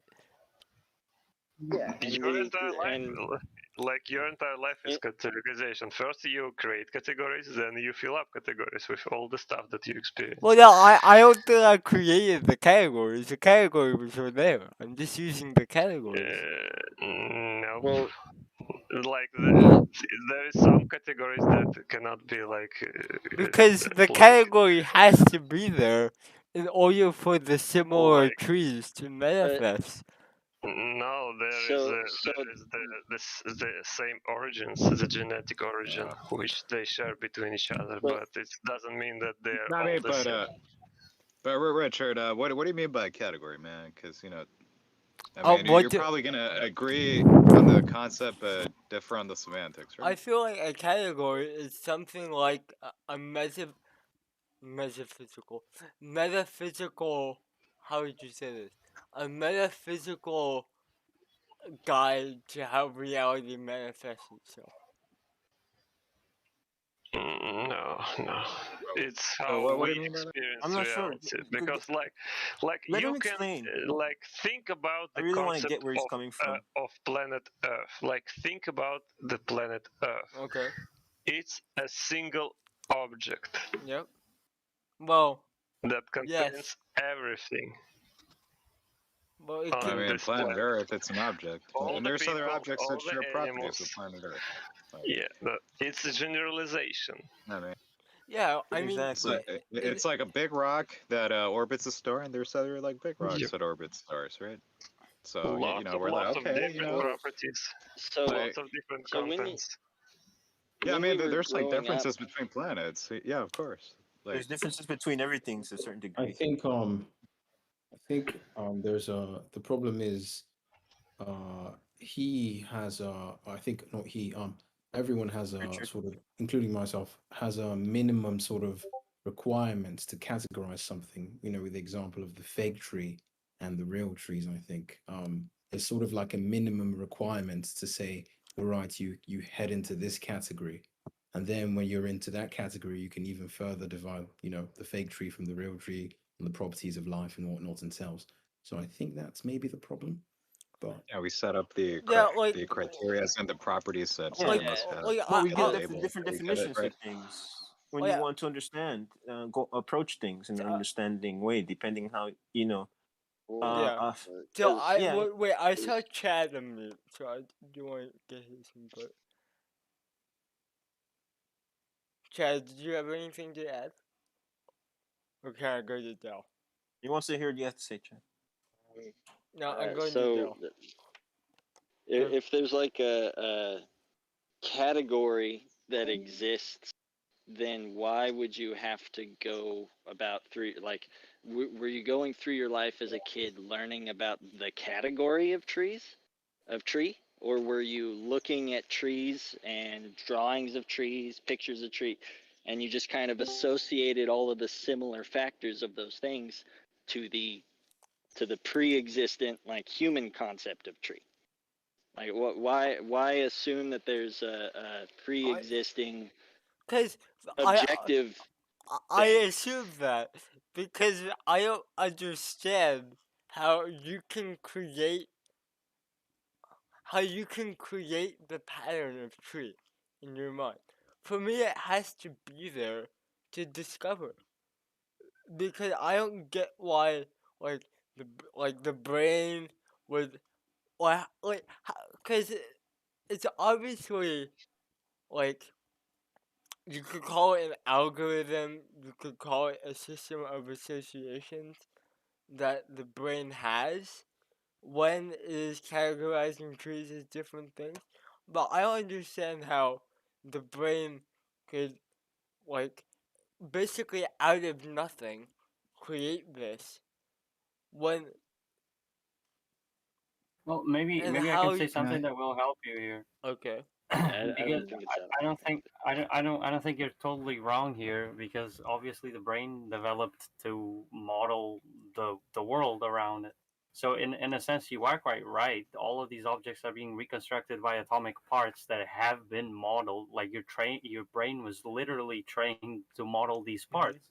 So in a way, you are right. Like your eyes are immediately processing all sorts of movement and all sorts of straight edges and color even before it gets to your brain. So your eyes were already developed to do this type of processing, which is dependent on the world itself. So in a way, you are right. These things are already embedded in your brain before you learn anything, and then more complex patterns get constructed over these patterns that are already there, like faces, for example. There's a very interesting theory that points towards racism when when racism well, that's such a weird word nowadays because it means so many things. What I mean is the type of fear that you get for, or discomfort of looking at people of a different race that you didn't grow up around. There's strong indication that you have that this is induced largely because of the fusiform gyrus, which is these two big sections under your temporal lobes that are completely specified to facial features, and this shit is already there. Like this shit has been there in mammals for almost ever. Like it's one of the distincting distinctions from other types of animals. Well, And here's the thing. I would like to jump in too. Here Really in a believe second. that? You're on the right way. Yeah, Shrimpy wants to talk. So let's finish GHC and then we'll go to Trav.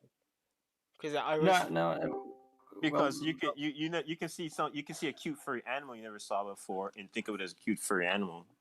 Well, and no, not but be, this not, is not be but this is particularly specified for facial features. Yep. So you will detect immediately differences between a Caucasian male and a Caucasian female, Right. and these features are predominant across those sections and Yep. and classes, and your brain specifies to process these features. Yeah. And they're very different from looking at some I don't know Vietnamese, a typically Vietnamese person or something. And But the just to finish it, this goes really deep. Like your brain has really deep connections that are already there from a long time, and these are doing things, man, like without you needing to learn or needing to do anything. And language is one of those deep connections that no one has properly explained yet, that Chomsky calls the universal grammar, right? Like this shit is still an unsolved problem where we know that the capacity for language is there, but we still can't pinpoint exactly. Like there's stuff like Broca's area and other stuff in the brain that we know fear that the unknown naturally. And so people naturally fear the unknown. And so I just want to say this before I go to Chad so I can get it out. Like Hear what I said. that system that is reading brain patterns, like it's not creating the patterns. It's already looking for patterns that are in the world, right? It's not creating. Did you hear what I said, this is definitely GHG? GHG, I said people fear the unknown. Yeah, which explains naturally. Which explains why maybe this developed. Broad category. I know. So what I want to say. Hold on, before you jump in, I'd like to go too. Yeah, let's go okay. chat. I'll try. I'll be fast as I can. So it seems to me like we have a seeking system that we're seeking stuff out there in the world, and we are free to name things. So I can name things whatever I want, and I can name it the opposite of what it is, and people are free to disagree with me. And then ideologically, we will fight very intensely on the naming of things, even both physical and abstract. And I liked what JHC said about the facial recognition system, because it seems to me that the facial recognition system is very early on, and it's like we recognize different faces. It seems to me very intimately linked with this idea. They recognize different faces, different person, and then you can get these completely different thought patterns associated with people, and that you can even differentiate like different items from that. And I implicitly think that's very intimately related. But I'm saying when you fear the unknown, that can be many things. Yeah, I agree. So let's go to Chad. And then I'll try and get you in after. But people This the same definitely kill is a each other really who interesting, think I different. guess, delineation that we have to make between what came first, right? It's a chicken before the egg Yep. argument, it sounds like. Yep. It seems like, yeah, Richard, you're implying that these patterns exist even without us recognizing, Yep. period. And then all of Yep. a sudden we apply our names and our naming conventions onto those patterns that pre-exist. Yep. I would argue that that's not true at all. Those patterns don't exist. Those patterns are entirely made up by people. So even with the racial, the study between race discrimination at an early age, and like our classification of trees, they're similar in the fact that I think you're putting the chicken before the egg or the egg before the chicken, in the fact that those patterns are never recognized.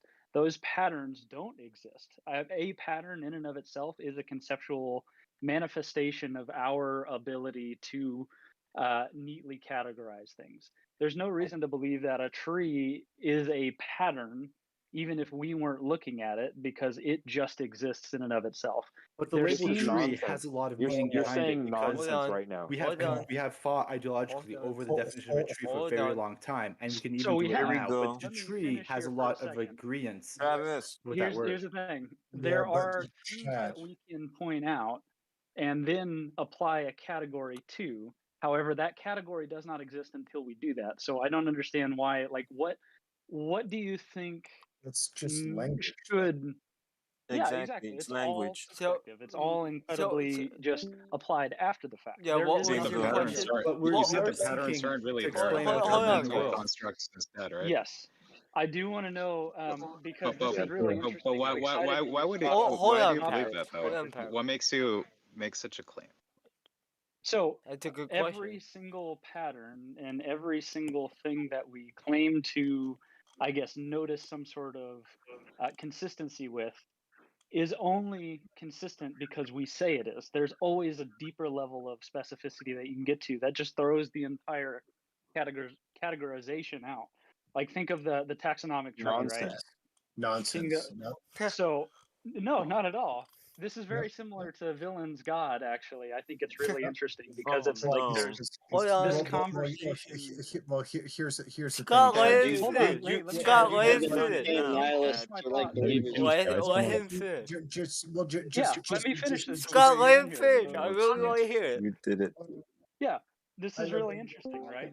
It's this idea that there's some sort of like universal No, it's not pattern interesting. It's that nonsense. kind of all together creates itself no, and Chad, you exists did it. independently of no, everything, which honestly I think is absolute bunk. It's like, oh, I did DMT this one time, and then all of a sudden these fractals, man, they keep showing up everywhere I go. So that's your mind applying these patterns that didn't exist beforehand. I'm not discounting your experience. Those patterns do exist conceptually to you, Yep. but that doesn't mean that they came before or they were there for you to discover. Those patterns were just your application of knowledge. No, And the same way Villain's God is. because there are patterns that do actually exist, and I get where you're coming from. Trying to like, because I know what you're talking about, because what you see is like people who are going to create patterns that aren't necessarily there, and they're going to try and say, well, this is how it really is. But there are patterns that actually do exist. Why do you think that? Can a pattern exist without an observer? Yes, a pattern can exist so? without an observer, Because the thing exists without the observer. Hold on. That there is a fundamental pattern of life giving birth to other life, right? That is a pattern in and of itself. No matter how far you try to degrade the idea of a pattern. It's only a pattern because we've defined it as a pattern. The concept of a pattern doesn't exist. Pattern exists as much as number two exists. Hold on. Now you're just getting into like a weird like semantic argument of like, well, it's only a pattern because we call it a pattern. Yes, it is only a pattern because we call it a pattern.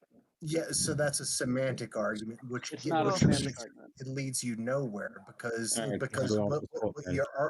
what you're arguing is the only reason because we call it a pattern, but no, there are Yes. patterns that exist. No, there's So, not. And so, yes, there so, are. So this is But Chad, that question that you posed, does a pattern exist without an observer? Can you not apply it to anything that we observe, though? Does anything that we observe exist without the observer? I've got a question for Chad.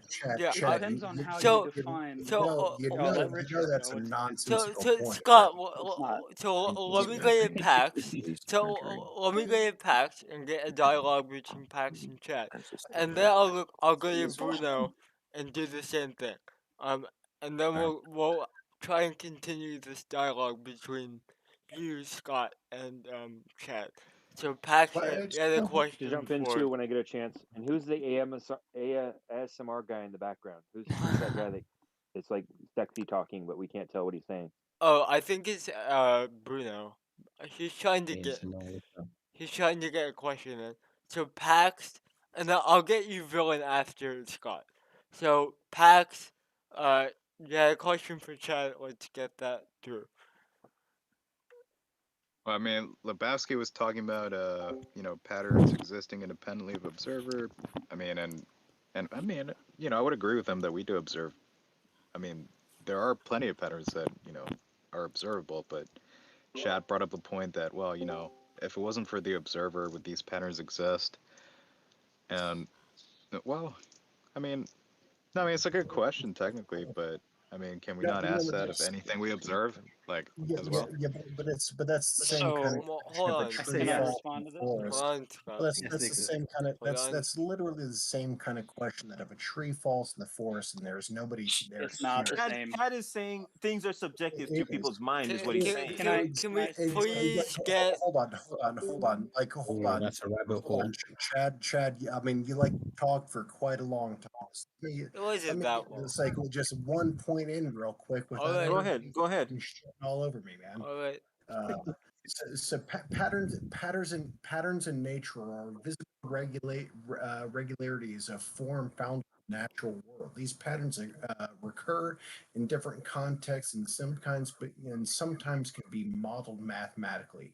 Natural patterns include symmetries, trees, spirals, meanders, waves, foams, tessellations, cracks, stripes. Early Greek philosophers studied patterns, with Plato, Pythagoras, and Empedocles attempting to explain order in nature.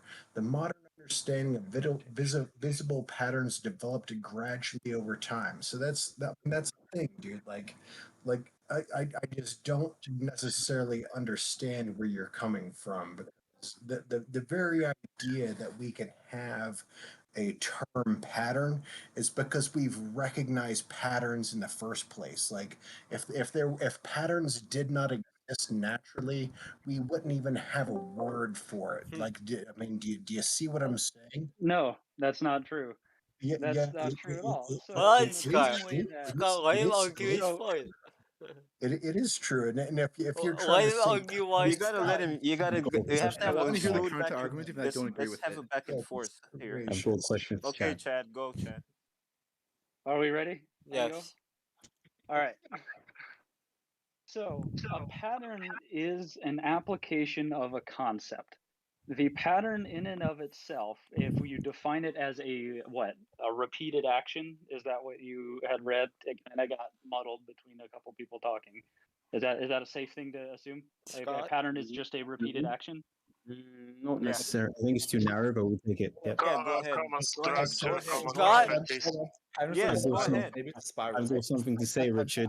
Yeah, I've been waiting in line. I've got the Chad, page go pulled up ahead, right Chad, now. please. I've got the page pulled up into what Chad's saying. So mathematics, physics, and chemistry can explain patterns in nature at different levels and scales. Yep. Patterns in living things are explained by the biological process of natural selection. No, what is the definition of a pattern? Define the term. Let me get this. I just want Chad to respond to that, and I really want to get Bruno in, so we can really get more people. Said I was after Scott. You said I was after But Scott. Lebowski, how do you find a term pattern, right? So the term pattern is anything that we recognize as being repeated in some sort of method, right? is anything that we recognize as repeated. That is it. Repetition is not in and itself a pattern. Therefore, a pattern is the name that we give a instance of repetition. Therefore, it is a conceptual reality and not an objective reality. A pattern Yeah, does not exist in and of itself. Therefore, you're talking to the guy yes, that believes there is objective reality. that's a semantic. All right. It's important That's though. Yep. Oh yeah, go ahead, It is So Bruno. You were saying important. so you were so wanting. hold on. It is important. Before you start, Bruno, I'm gonna get Bruno, then I'm gonna get a villain, just so we establish that. I was told that I was after So Scott. yeah, I'm sorry because I wanted Scott to be fourth, but he sort of jumped over Pax, and I wanted Scott to be after Bruno. So you will be after Bruno, villain. So Bruno has a question for Trav. Let's get that rolling. All right, Chad. I think the initial thing was similarities between trees. I think was the initial sort of contention. But I would ask you, do you think objective things exist independent Yes. of a mind? Independent Yes. of a mind. Okay. Yes. So if an object A exists independent of a mind and object B exists independent of a mind, wouldn't you say that if they've got okay, I'm gonna run into this. If they've got like similar features, wouldn't you say that you can place them in the same category because they've got similar features? So, for example, felines have retractable claws. I think it's all of them. I think so. Yes, all felines have retractable claws, and all canidae or canines don't. So, wouldn't you sort of be able to do that since they exist outside of your mind? Hence, patterns exist or similarities. That's the distinction. Similarities is another like linguistic concept, right? That we recognize exist conceptually. But those similarities mean nothing and practically don't exist, as in that is not something that we've delineated into any meaningful way until an observer is introduced. So both of those cats or both of those trees definitely exist. They definitely exist in a specific manner, but there's no pattern that exists between them until we Right. connect the dots. There's no similarities that exist between them until we connect the dots. That's where we get a conceptual reality and an objective reality. Right. Atoms exist Yeah, cause Okay, objectively. that's yeah, cause now that's where I've got a problem with that because It's so if wrong. you claim that So both wrong. objects exist, right? And Hold on, you're cutting out.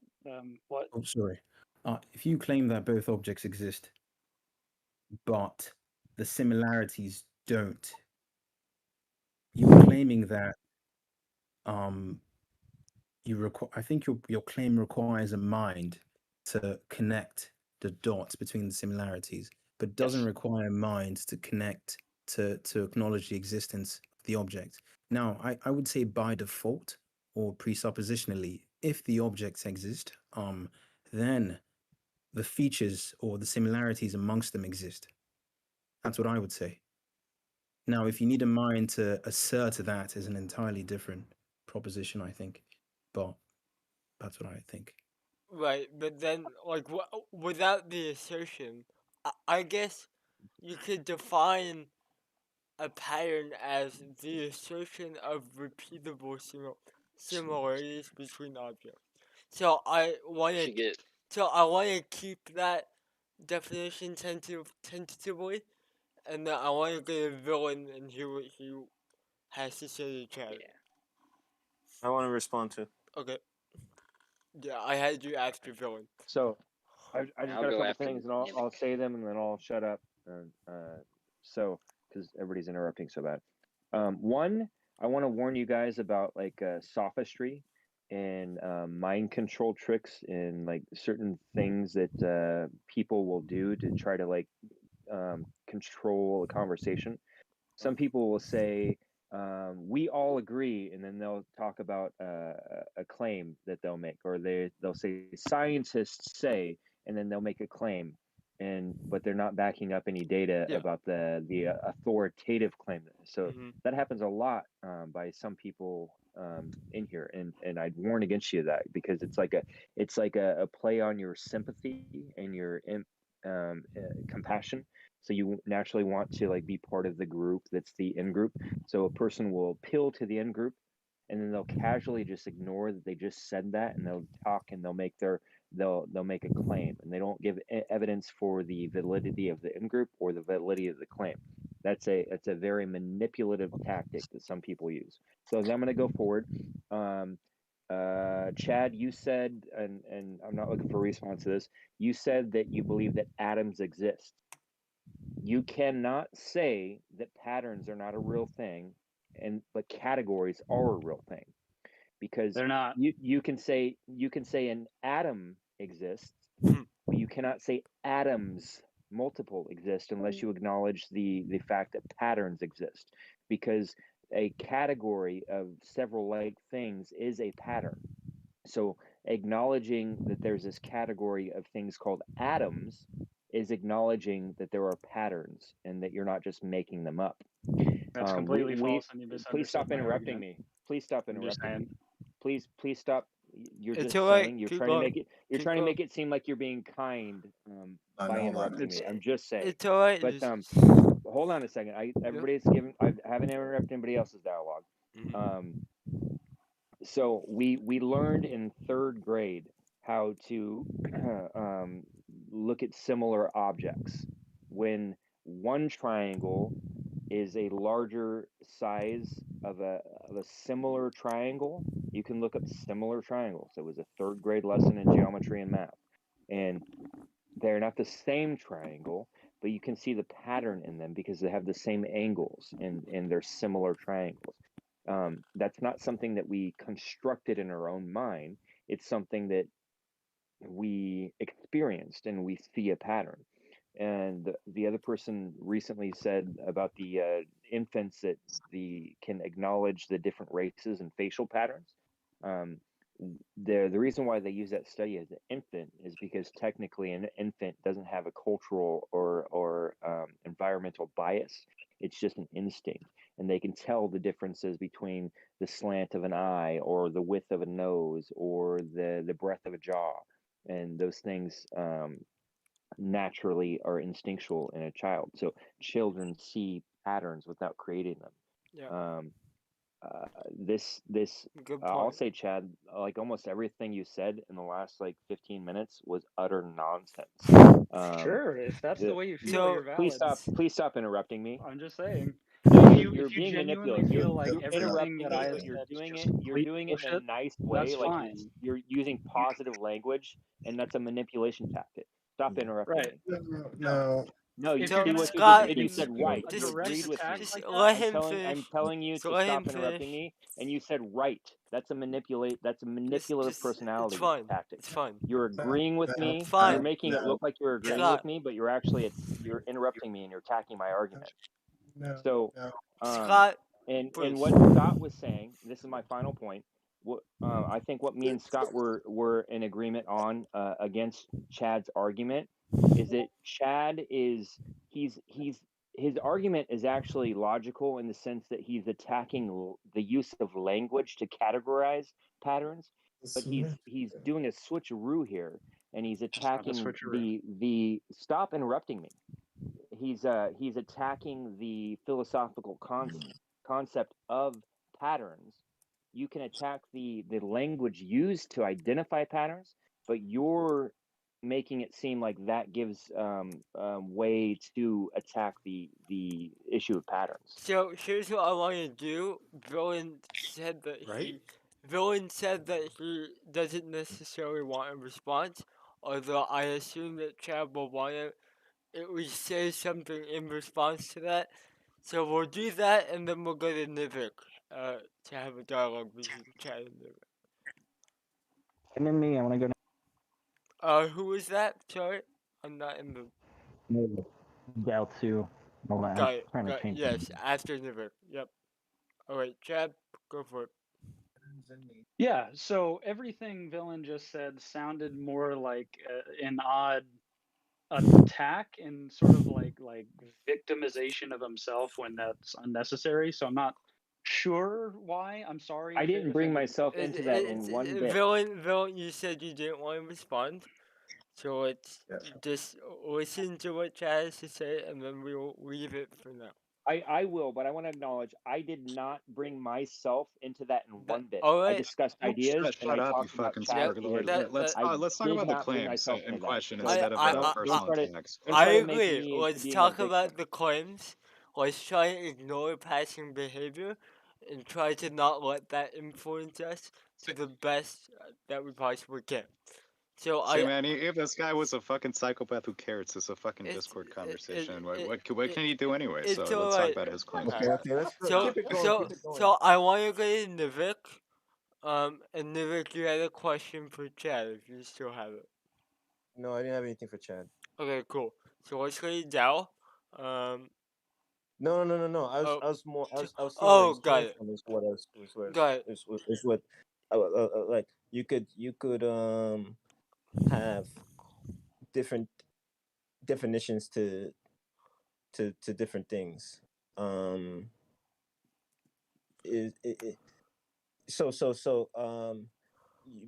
Based on something out of a group, that one thing that you want to specifically look at, there would be specific factors of that in where you would prescribe a definition to that thing.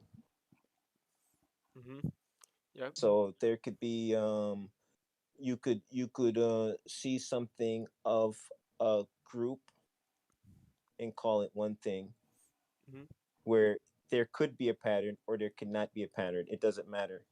It is of a group of one thing. You know what I mean? And there could be different. There could be different. So there could be different factors of a thing of a thing of many that would make up a single of a one. And so I think and there could be and there could be similarities of a group in a of unique similarities of seeing a pattern.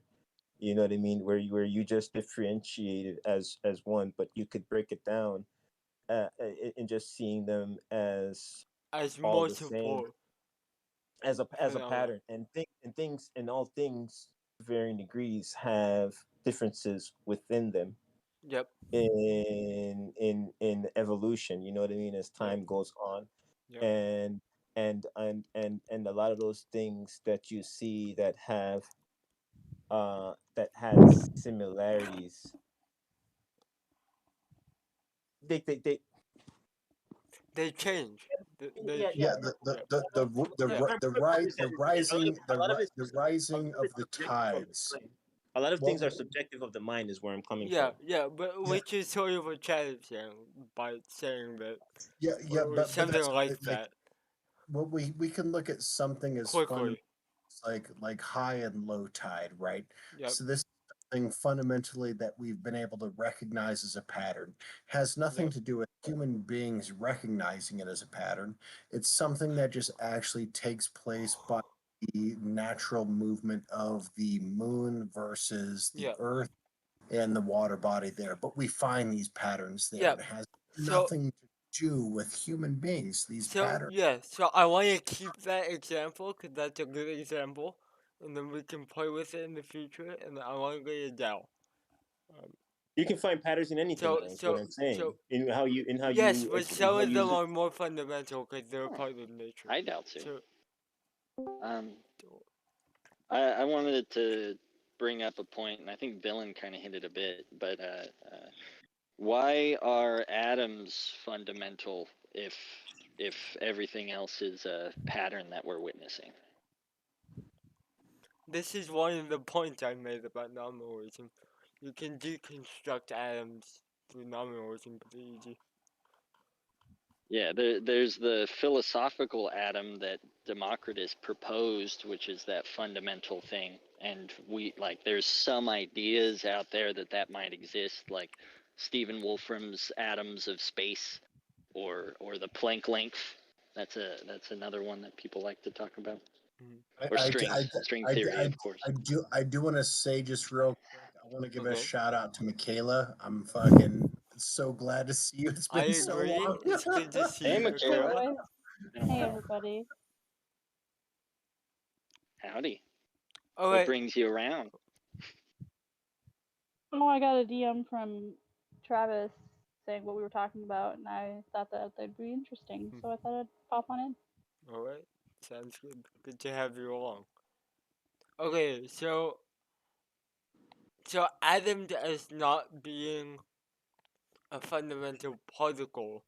So were you trying to relate this to this discussion of pattern we're having, or was this a new point, kind of? Del. No, I was talking about patterns. Like we recognize that atoms, like we have this group called atoms, and we tend to associate it with like the fundamental building block of reality. But I don't What think about, like, there's a reason neutrinos and to, quarks and you know. shit? Mm-hmm. Yeah, exactly. What's that, Michaela? What about, like, neutrinos and quarks and photons and shit? Yeah. Stuff that are Those more are... fundamental, right? Yeah. So, let's see. I do have a question for Chad though. Do you think human beings are more fundamentally pattern recognizing machines or pattern creating machines? It's pattern creating, because a pattern, again, I don't think exists in and of itself. Like, a pattern is just the categorization and similarities that we connect between two like objects. Two objects can exist completely outside of our knowledge, right? Completely outside of our recognition, right? We can agree there. Yep.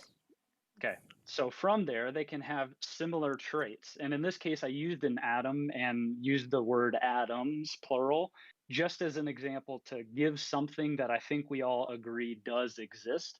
I am limited by the scope of language as a whole, so I have to use things that are familiar.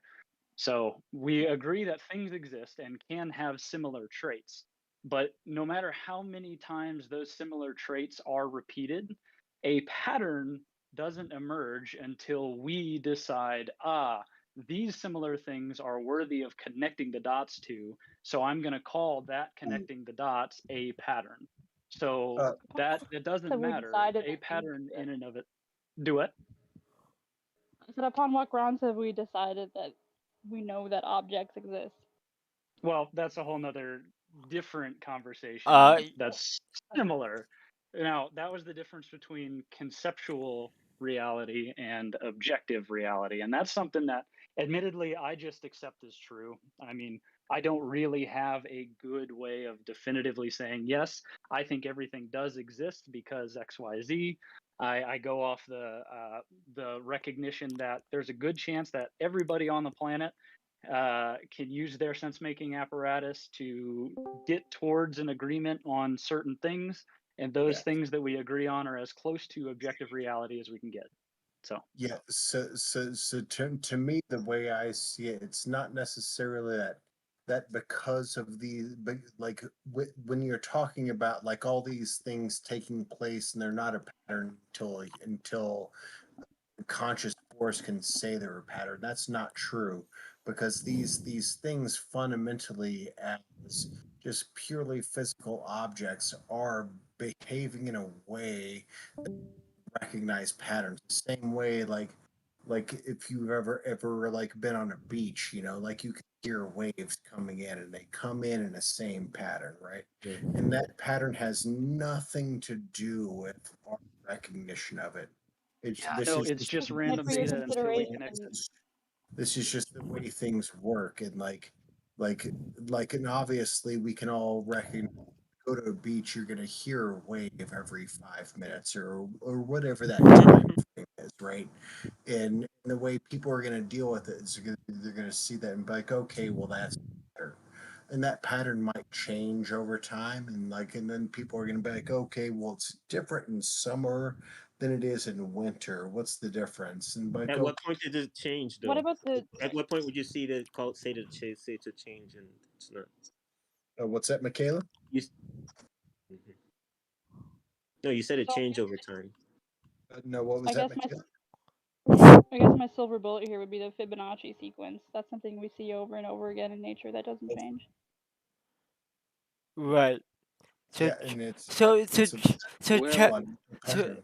Chad, would It's the golden ratio. yep.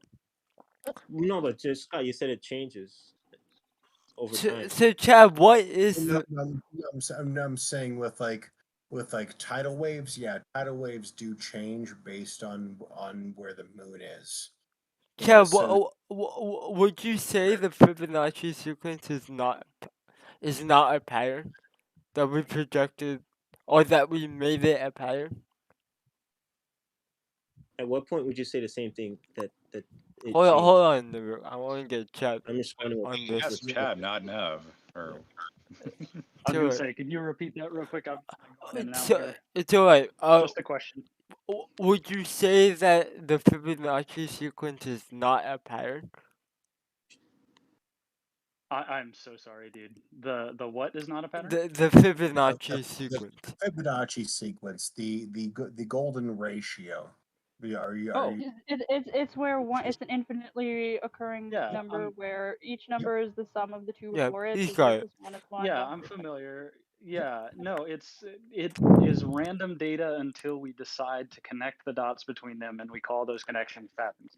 So Right. I mean, So obviously, we're assigning names to them. Like we are assigning the numbers, and nevertheless, the pattern they remains. can exist, but it is not a pattern until we call it a pattern or whatever word we want to use for it. Yes, Because so a that's pattern is repetition. just It's like a repetition of something that is there, right? I mean, yeah. like, but like it's that random repetition is data. there, right? Or hold on, Chad. mine This independently. is well, this is what I was trying to break down. Like, if you're just trying to make a semantic argument, this is not going anywhere. To say, oh, well, that's what we call a pattern. I don't know what this topic conversation is even about, right? I mean, like, if you're just if your fundamental point when anything gets brought up is like, oh, well, that's just because You're missing the point of what I'm saying, though. no, What is the point? I'm not listening. I'm listening very clearly, Chad. Like in every time, like something gets brought up, you just this point of just saying like, well, that's just because of what we call it. So what is the point of what is the point of not calling the Fibonacci sequence a pattern?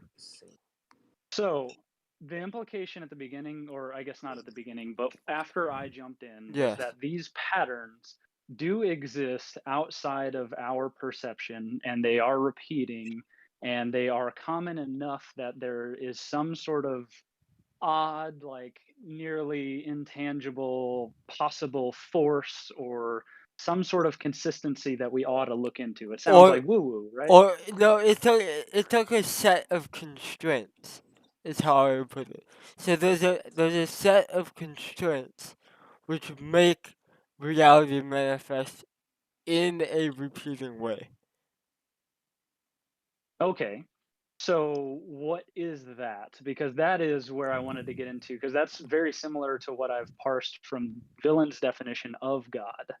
Because he kind of alludes to these things that may or may not be connected and are only connected in certain ways, but sometimes. But anyway, long story short, my goal in saying that patterns only exist because we apply the term pattern to it is because if patterns exist outside of our perception, that does mean they're then objective. And if those things are then objective, you can absolutely say, oh, well, then that is whatever God you want to say.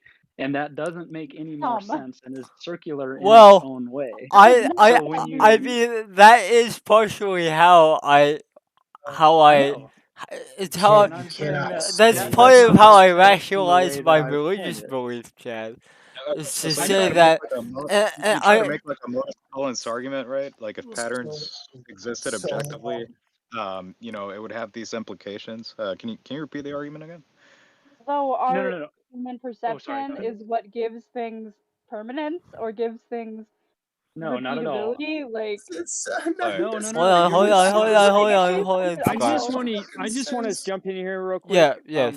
My belief in God has nothing to do with this conversation, Yep. and it keeps getting Yeah, interjected. Thank And you. yeah, it's being so It's being straw manned. I Really, like agree. my belief in God is being straw manned really hard. And Sure, Chad, okay. you're using it.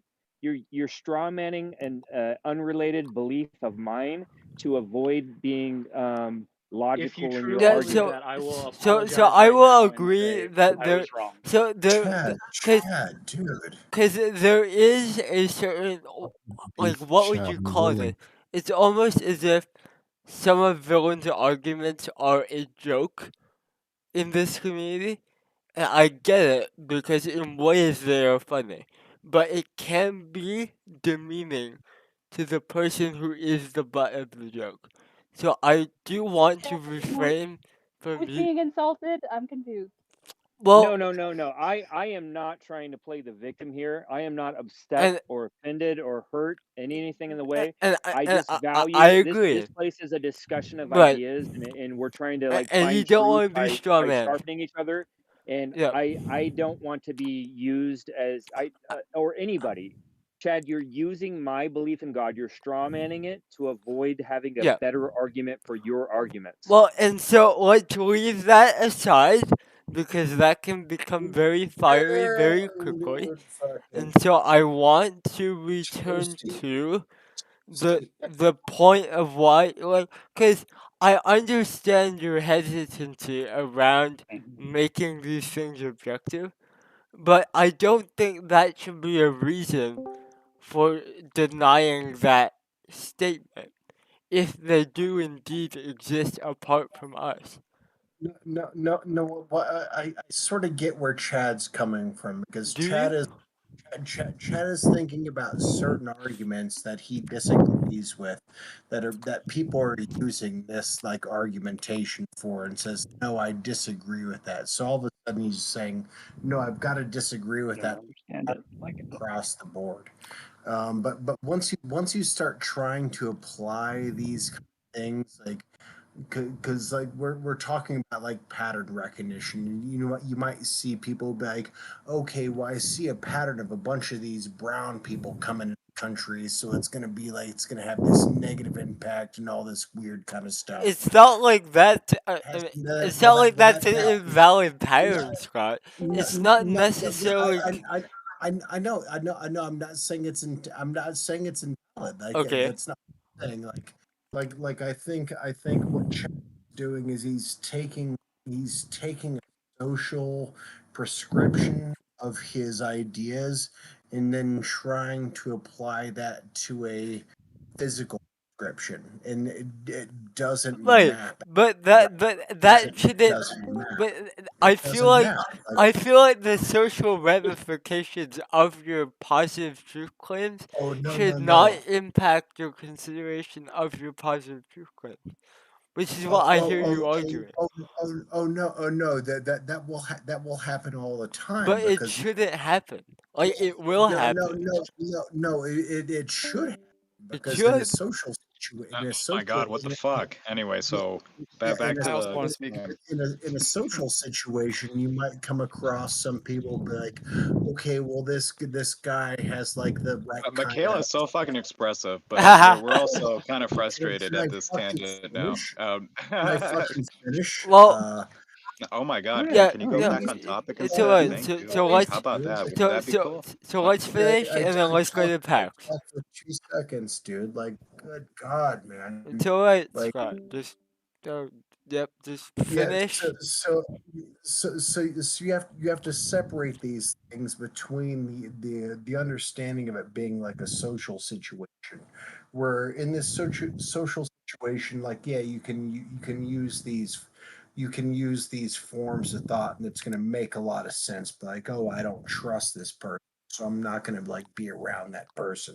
Yep. That has nothing to do with what's going on in the physical world and the actual reality around us. Yeah.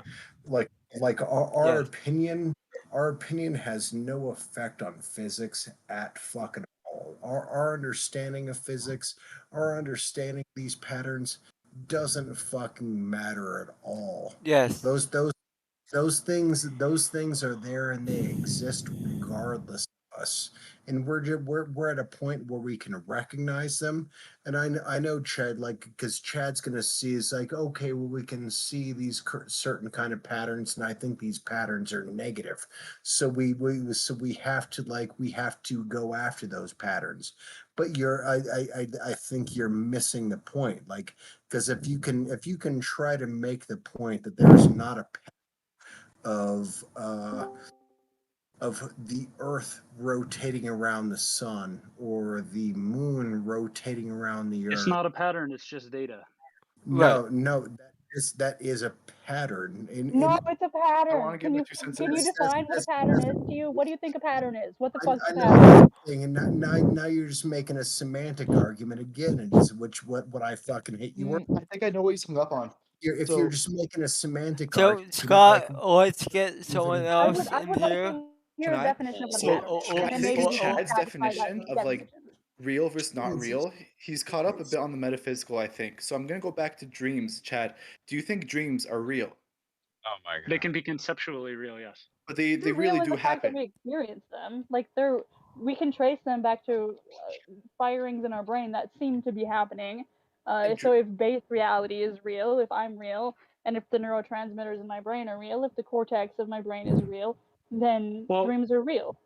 Maybe they're not in the true, same and way. they're not happening. And dreams aren't there without the perceiver. Can I and jump in dreams there also with have patterns in well, it. They're so both But that on doesn't kind of mean an that abstract level to me. everything is hold on. perceptual, and that everything has to have a perceiver in order to be real. Like you're taking one niche example and you're applying it in a way that it doesn't work. Thank you, Michaela. Yes, thank Mikhail. Well, I've brought dreams 3 times this chat. So well, no, the dream's it's a good example. I would like to get on that. yeah, I'd like to add something to the observer thing. hold There's a on, difference Hold on, between there Villain. being no observers and who is the observer, and we need to acknowledge that. Like, if there are no observers, then possibly there's no objective reality. But often that argument is used to discredit. No, I'm saying that's a question we could reality have. because it's there whether we observe it or not. That's it. Let me get So my point here. That's a question you could have if there were no Yes. observers. Yes. But often the person is saying, if I don't observe it, does it exist? But so there's a difference between the individual observing something and the existence of an observer at all. yes, that's fine. I think we all accept that premise. Why does that matter? So because it's that well, argument because being it's an used axiom. in here to say that argument's being used in here to say Yeah. that because the individual observer doesn't experience Because it, then it doesn't exist. No, I don't but think there are so. other observers. Villain. I don't think so. I think everyone in this room is taking as an axiom that objective reality would exist without observers. Now we cannot prove that. If you take no, hold on. If there's nobody there to do the proving, obviously it can't be Exactly. proven. Yes. Yes, So that's the only point that I understand Villain to make. Now I want to return to Chad. Fundamentally. I want to return to Chad and his comment on dreams because he really wanted to go there. So I like the example of dreams and the way that Michaela you broke it down, right? So yeah, the events in the dream we can say didn't happen, right? But there are physical phenomenon that lead I'll to probably that end it event. around Is that kind 8. of what you're going towards there? Yeah, I mean, it's Right. still, it's like if I pinch myself and I experience pain. You can't see the pain. The pain is not created before me. It's a firing in my brain. It's taking place in my nervous system. It's still happening. I mean, we have more Right. proof of dreams being real than we do of so many other things. So it's like, how is that even? Of course they're real. They're Well, maybe not Yeah, real I agree in the that they are, same but he's way caught up that on the metaphysics of it, so that's why I They're pointed that real out. to you, though, only they're to the subject. real in the sense that that conceptual event is real, right? So yeah, I understand are that your thoughts there are real? Because physical it's the things same that. thing. Like, Oh, go ahead. are my thoughts real? I'm thinking and I'm imagining things, and like there's a fucking pictures in here, Mhm. and if I'm angry enough, there's a voice. I don't really have an internal monologue most of the time, but most people have an Yeah, internal okay, monologue, like dreams and are it's like real. Dreams that's exist. real. They happen. Thoughts happen. Exactly. Why is But that like, even I okay? don't Like, deny of that. course Well, they are. However, so because say he's okay. saying that because no, I mean, honestly, let Chad make his fucking point. well, Chad, no, what were you because saying? Yeah.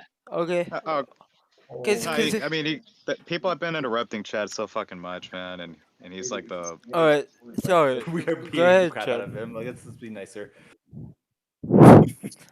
I'm trying. I'm sorry. Let's all roleplay Jesus Yeah. for a bit.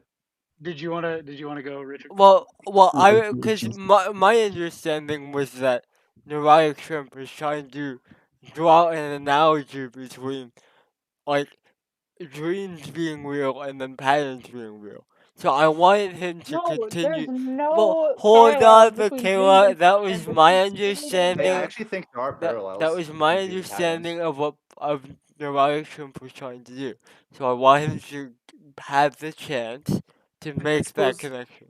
Sure. So I suppose my point is that dreams only exist because there's an observer, and the patterns, it sounds to me like you're saying, only exist because there's an observer, and you can't have it both ways, that dreams exist and patterns don't exist. I don't know how you make that leap. Oh shit, you can have it No, both. no, he made the distinction between like mind dependent and conceptual. Are you Mind saying independent an and conceptual observer or things like you earlier. can't have dreams without an observer, or you can have dreams without a person doing the dream? Oh, for fuck's sake, man. I mean, dreams are obviously What- mind dependent, right? And Chad is saying that patterns like dreams are mind dependent, right? Like, No, they're Yes, not. there needs to be They're a mind not. to perceive it.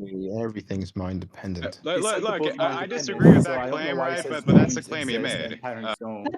That's a bad claim. Why? Well, so Chad nodded his head. So would Why you is that a bad defend claim? that claim? It's a bad claim because Why? like patterns exist whether we're there to perceive them or not. Well, so Obviously, if there's no, no. Michaela, Let me Chad. finish. Let me finish. Okay, I'm trying to. Oh, let it finish. okay. You keep interrupting. Sorry. Like patterns exist whether we're there to perceive them or not. The Fibonacci spiral, as an example I like to use, will remain repeated in nature in like flowers and animals and space and all kinds of shit. That's gonna be there whether or not there is a being with a nervous system I complex actually agree enough with your point. to I agree perceive with your that. point. I'm trying to like Punnett square it, so like if A not B kind of a thing. So, but I think you're Right, right. because That isn't what a Punnett square Michaela, is. Yes, because no, Chad I- disagrees you're with right. it. She's right. That's I where mean, this is basic fundamental But like, if understanding. A, Cause- then A. If A, not Cause, A. cause If Michaela, A, if not A, then B. Like that thing. let's not go Think's going down on. a I logical don't know them. rabbit I just trail. think like them. Do you know what I Because think's going on? yeah. Go ahead, bro. I think there is a confusion with patterns in of themselves and the concept of patterns. I think That's just like the concept of red and the color red itself. They're two different things. Well, But they're the same at the same time. Yeah, sure. The color red is reflected in a certain like wavelength of light, whereas we might experience red as something else. So that's that's fine. what I'm saying. Like I think Chad is like so like mired into like a semantic argument that it doesn't make sense to me. Well, like of course patterns exist, and you can't say like, well, the only reason there are patterns is because we have the word for pattern. We as humans can, we as a conscious being can recognize patterns. That's the only reason they exist. It's so nonsensical on its face. Well, so I don't. Neutrinos existed before we Chad, knew what those. I don't want to work. just call a claim that Chad is proffering nonsensical. So I'm going to allow Chad to defend it again if he wants to, because now we have Michaela. She disagrees quite strongly. So maybe if she hears your claims, Chad, you two can have a fruitful dialogue on that. Sounds good. So, again, what I'm delineating between, first off, before we do anything else, I do believe that objective reality exists. There are things that are objective, that exist outside of our perception. We can agree on that, right? That's fine. Then there are things that are conceptual. things that do not exist in any sort of tangible way and cannot exist without an observer. We can agree that those two things are exist, right? Those are I within don't the know if realm I of agree with that. existence. Okay, so you don't think that, like, let's say again, the concept of love, does that not exist conceptually? Well, we know that love is just a collection of chemicals in the brain, so. Yeah, It's but there's still the experienced concept. differently by everyone. I'm trying to use this as a one We that we've don't talked about a know lot. that. That's an So opinion hold you just on, guys. expressed. Hold on. Actually, we do know, but thanks. It's but not as real as a dream. but Even the so, idea of you, love. I'm on you, hanging you, Chad's you side got now. you guys please stop. Let Michaela and Trad Yeah. finish this Yeah. process. The idea of love does exist. Would you be okay with that, Mikhail? I'm saying love exists on an objective and a Subjective point. whatever the other word is. Conceptual Experiential, versus conceptual. objective.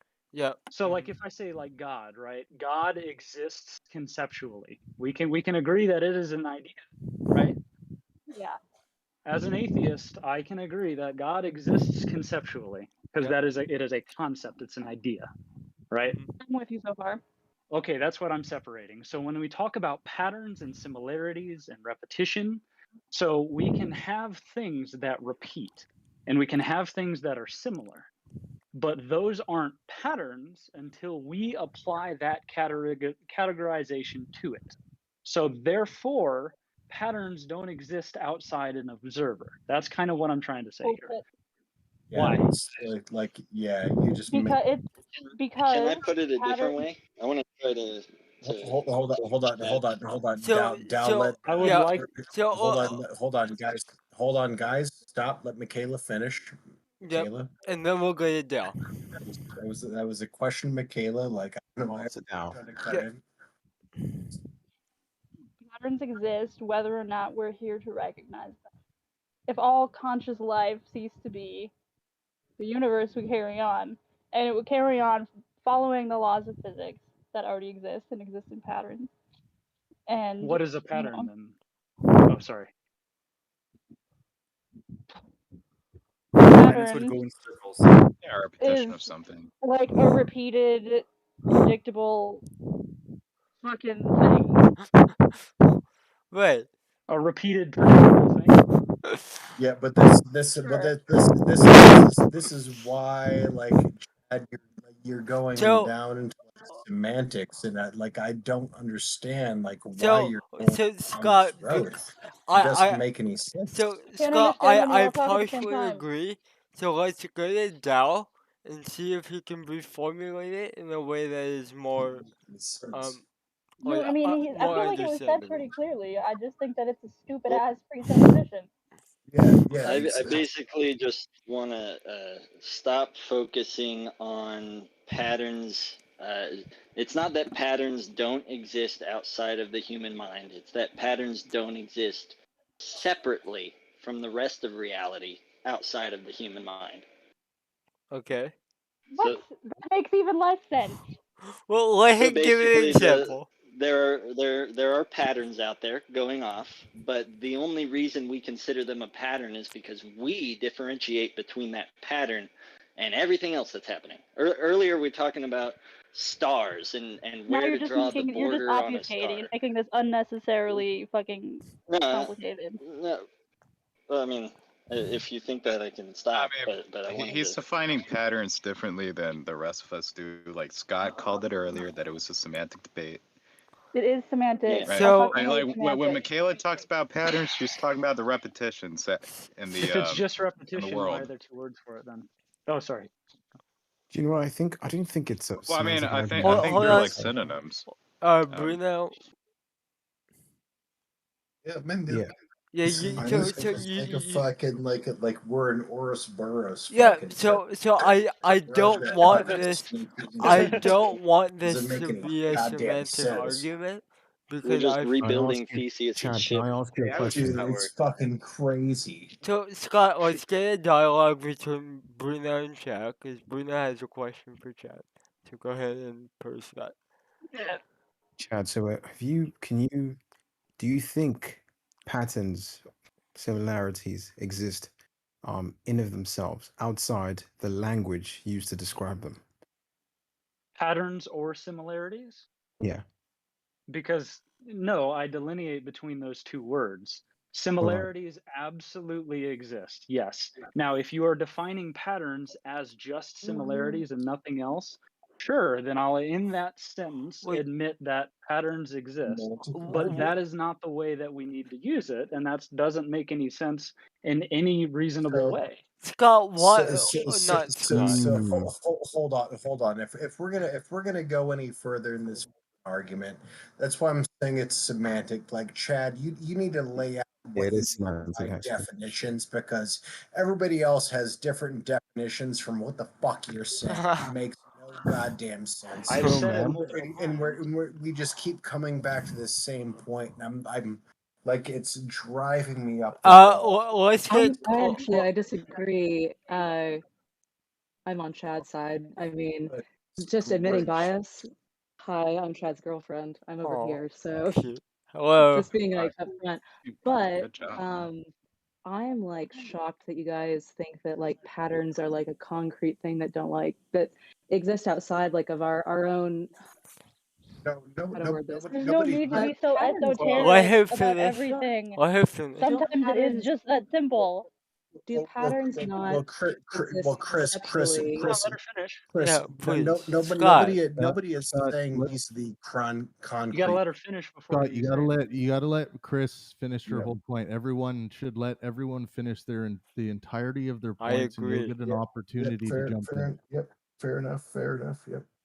Totally my bad. Okay, do patterns not exist as a way for us to navigate and figure out? I mean, so early on, and Miller, were you going by something else? That's what you show up as on my screen. You know, you were talking about, and I'm sorry if any of this has been covered like before. I'm coming in like after work, like late. But yeah, I mean, to me, like patterns are only something that like the human brain has made up, more or less, for us to be able to make sense of the world around us. Like, are you guys familiar with thought disorders?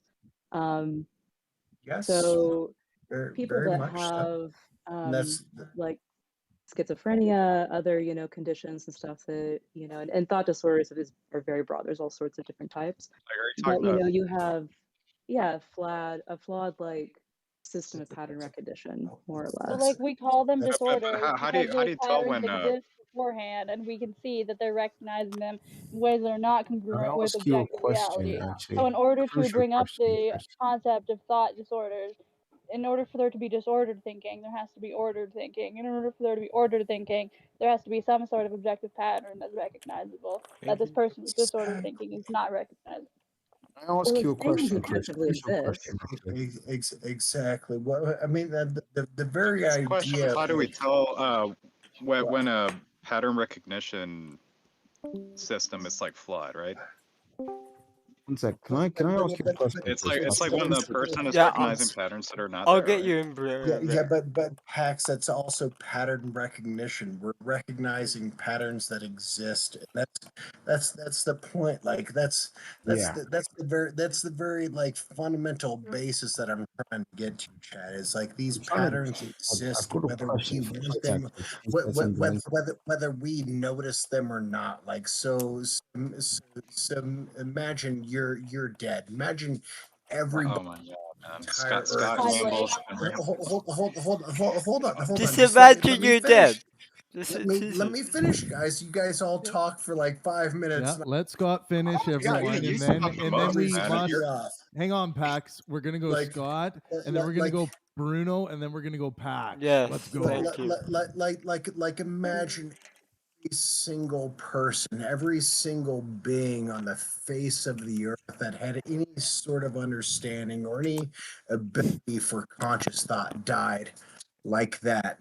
Do you not think there would still be patterns going on? That there's, of course there would, because there would still be tides coming in. Everyone dies, and therefore everything just crumbles into ruin, and nothing is ever the same because humans aren't here, and we're the only thing that matters. So I'm just.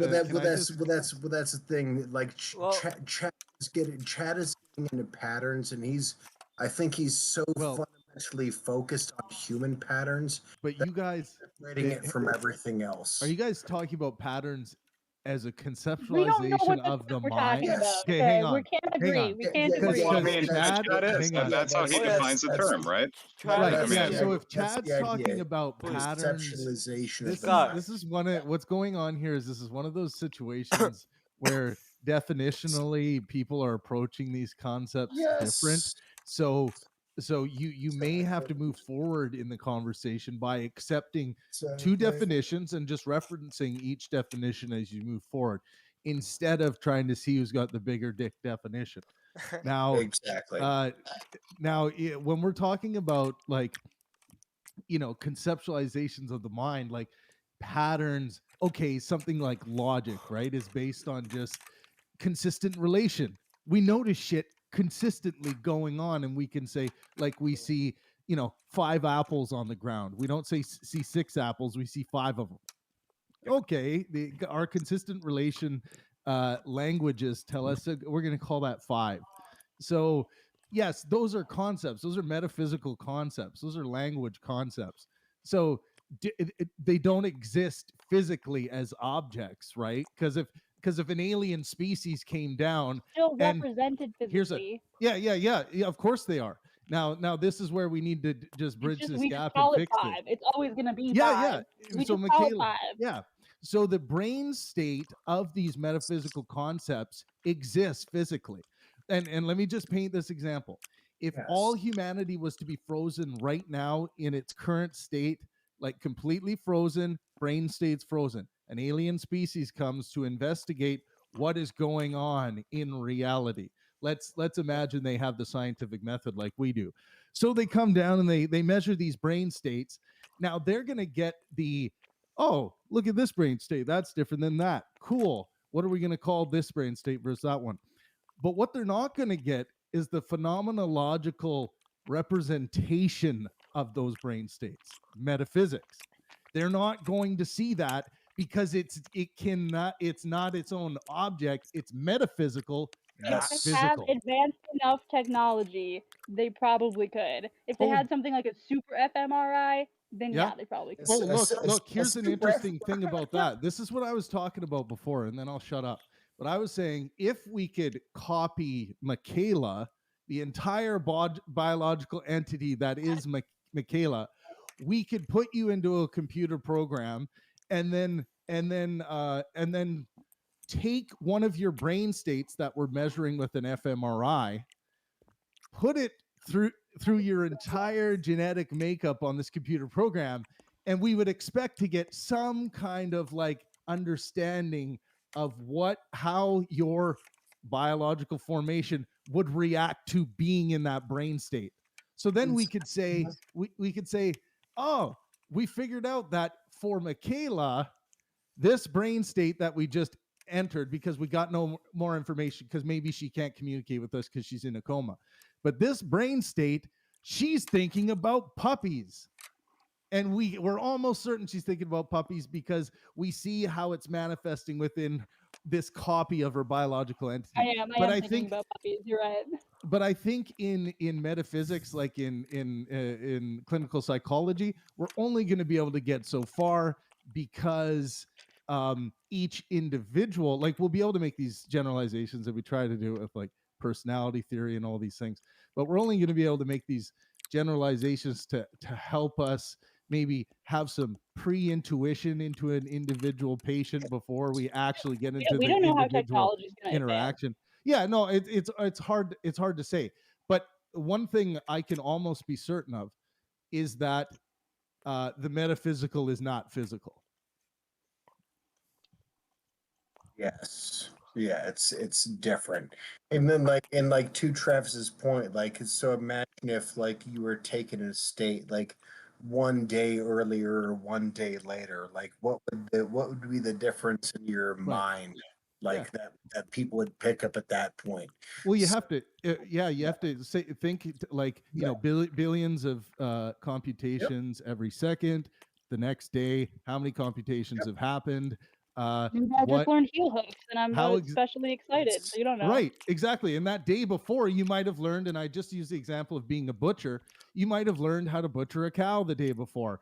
And then if you compare that to your other self, and you have these two copies, and they're both walking down the meat counter at the grocery store, your experience with seeing that meat, walking like this, your experience with seeing that meat on the counter is going to be a hell of a lot different. Anyways, I'll shut up. But Bruno had something before I you interrupted. just pointed out something interesting, Travis. So I think I understand what how Chad's looking at patterns. Are you looking for like a physical representation of patterns, Chad? What do you mean? Am I looking for physical representation? No, he's not. No. So a physical representation of a planet would be you might say a huge rock, right? You can point at that and say that's a planet. Now, is that the problem with patterns? Is that the problem you have with patterns? The fact that you cannot point and say that's a pattern? If I understand correctly, that's not what Chad's saying. I guess I'm not entirely sure where that example is. So yes, because we don't have a tangible, objective pattern, right? We have data and similarities that we can draw connections to and call a pattern. That's the delineation. That is literally the only delineation. But the data isn't of itself objective. So I have a Like question. that's Is a pattern? That's what I've said the whole time. Richard's asking something too. Is a pattern conceptual to you? Does it fall in the conceptual sphere for you? Yeah, he Does my defines parent? No, does a pattern fall? Yeah, that's It what does. that's when I was Okay. talking. Chad was nodding his head because Yes. he's talking about it as a It's conceptualization of the mind. What was Pax saying? Yeah. Well, I mean, that's how he defines the term. So yeah. Yep. Right. So this is we just move on. this is just one of those It's a pontifications on definitions that can sometimes make you pull your hair out. Yep. Why don't we just talk Have about we what is heard- free will while we're at it? Like we started this conversation because earlier we were talking about categories, right, and whether they're like objective or not, and that's how. Oh, categories. Yeah, yeah. This. Have we heard from Caldwell, by the way, and some No, of we these other have not. people? Caldwell, what do you think about this? Oh, that's Bruno changing his name every day. Dow, have we heard from Dow too? Well, that's the thing. Like, I mean, we have to recognize, like, human beings have evolved to recognize the world. On, man, let him finish. That's what we're really good at. You know, like human beings have evolved to recognize the world around us, and that's the best we can do. Well, a lot of cars, like when you look at the front of them, they look like smiley faces, and it's that's cute. You find smiley faces in a lot of That's things. a pattern. When that's speaking about pareidolia, yeah, there's a famous example of a misrecognized pattern. One sec, Scott. Let's let Pax get in. Yeah. I mean, there's a famous example of the face on Mars. You know, like old photographs of this like mountain rock formation Mars. You know, it kind of looked like a face because of the lighting on the fucking photo. But people. That was debunked when they took even better, clear photos of it, and it was like, okay, it doesn't look like a face so much anymore. Yeah, it looks like a big anus when you look at it from any other direction. Just a big fat anus. Question that I asked Chad earlier. Like, are we pattern recognizing machines? Are we pattern creating machines? And you said we're machines. And to me, like, no, I don't think we are. We're not creating these patterns. We're recognizing these patterns because we create patterns in our own lives, and we also recognize patterns in nature. Like, we can do both. Two things can be true at once. It's called dialectics, Holmes. Yeah, they can. There you go. Only if it's not sexist or racist. But fundamentally humans. I mean, I think we can all recognize that humans are fundamentally pattern recognizing machines, even dogs. But the patterns have to be there for us to recognize them. Therefore, patterns exist without our recognizing them. So I have Exactly. a That's proposition. my point. I have a Exactly. That's my proposition. point. No. You're welcome. I think Yep. Scott has just now very clearly stated what he's been arguing the whole time. And so I'm going to give an opportunity to Chad if he wishes to go back Touching, he's on that ready to go. argument one more time, and then after that, if anyone would like to raise any final issues, we can pursue that. If not, after Chad is done, I am going to shut off the recording. So let's do that. Yeah. Well, Yeah. I was going to defer, but if I do have last word, I would just like to emphasize again, to reiterate the point, the delineation between something that is objective and does exist outside of our perception and something that is conceptual, that does not exist outside of our perception. Any similarities that you can, I guess, that exist outside of our perception do exist. Sure, I will grant that. But it is not a pattern until we just completely subjectively categorize it. That's about all I'm going to say. I'm going to leave it at that, and we'll talk in the. So incorrect. All I would right, love to weigh in. awesome. I would let Someone just said she hasn't been able to. 2 seconds. Yeah, Chris, we'll get Chris in, but I also heard someone said I'd like to weigh in. Who was that? Oh, that was me, Chris. Oh, okay. Yes, Yeah, Chris. let's I go, would also. Chris. Let's go, Chris. Then Oh, Nivik. I unless think there's someone Nivik else, was yeah. lighting Ooh. up too. Pick me. I want in. Oh, and then Dal. Yeah, Sorry. Dal too. Well, so Chad was responding earlier that for some reason he was implying that I don't know, his argument conflicts with things being outside of our perception. I would argue that because the universe is infinitely complex and there are things that are outside of our human perception, that our pattern recognition system is inherently flawed. Just because, I mean, pattern recognition is an attempt to simplify. And when we oversimplify, we are going to ultimately, sometimes we get things right, sometimes we notice things that are similar are actually similar in the way that we think that they're similar. But sometimes we're wrong. I mean, we have this flaw even in the scientific community with correlation equaling causation. Studies will be done and they'll be recognized by the scientific community.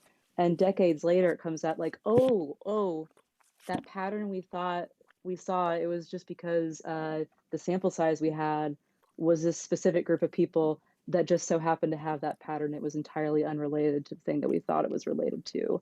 When we get into more complex things, identify patterns doesn't negate their existence, though. I would say I think you guys are mixing up pattern with what I would define as a layout of the universe.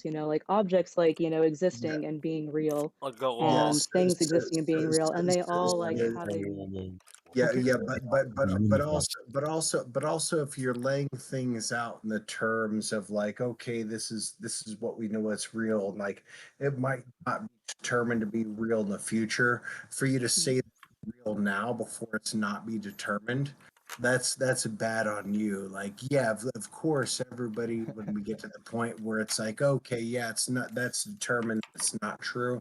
Yeah, everybody can agree with that. Until then, you along with everybody else, you don't have the actual evidence for it. So it comes down to just that's how I feel about it. And at that point, you might as well be Alex Jones. Get on fucking. Speaking of patterns, fucking 9/11 flying planes into buildings. So Ricky Gervais once said, "You're allowed to have your own opinions, but now people think that they get to have their own facts."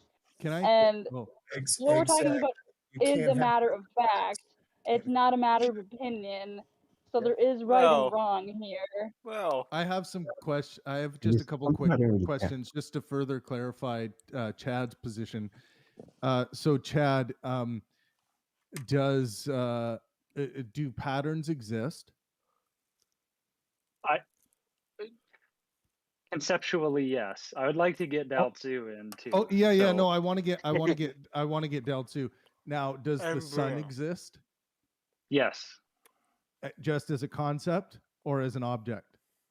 So it exists Both. as a both. Yeah, both is a good way to describe it. Yes.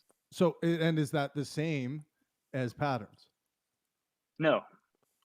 And Ah, can you the problem. clarify? Can you clarify Yes. the difference between the two for everyone in the room? Yes. So the sun is the name that we give to the phenomenon that is, right, I guess. Yeah, the phenomenon that is the sun, for lack of a better word. Now that can exist outside of our perception, Oh. but the concept of sun, right? The word sun is just a completely subjective experience. Yeah. Patterns are the application of categorization, which is 2 steps away from something that is objective. Similarities are objective. I can have 2 things that look the same and then they repeat. That repetition is objective. That repetition does exist outside of our perception. However, when we start to categorize and then categorize it to a point where we notice that it is a pattern and call it a pattern, Right. that means we have totally subjectively created that. Okay. And that Now, isn't something that and then exists. one more quick All question. Thanks happening, for clarifying that. whether we categorize Got a it good or not. analogy. Yeah, he agrees with you on that, Michaela. And then the second question is, does logic exist? Conceptually, yes. Okay, now is logic consistent with the same way that you view the existence of patterns? Yes. Okay, good. Now, Dal, go ahead. I mean, I was pretty much gonna just bring up the example I wanted to bring up earlier, which was about suns and stuff like that. So I guess we're already here. Pretty much I wanted to say that I think a lot of what's confusing us is the boundaries we place on things in general. So like we have an idea of where the sun ends and where outside of the sun begins, whether that's the hot layer that you can see when you look at it, or that's like the magnetosphere.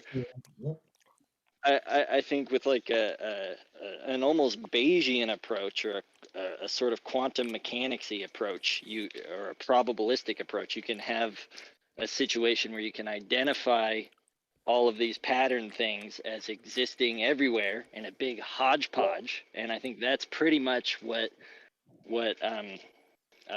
Chad is saying. He's saying that patterns don't exist as separate things from the rest of the universe outside of our minds.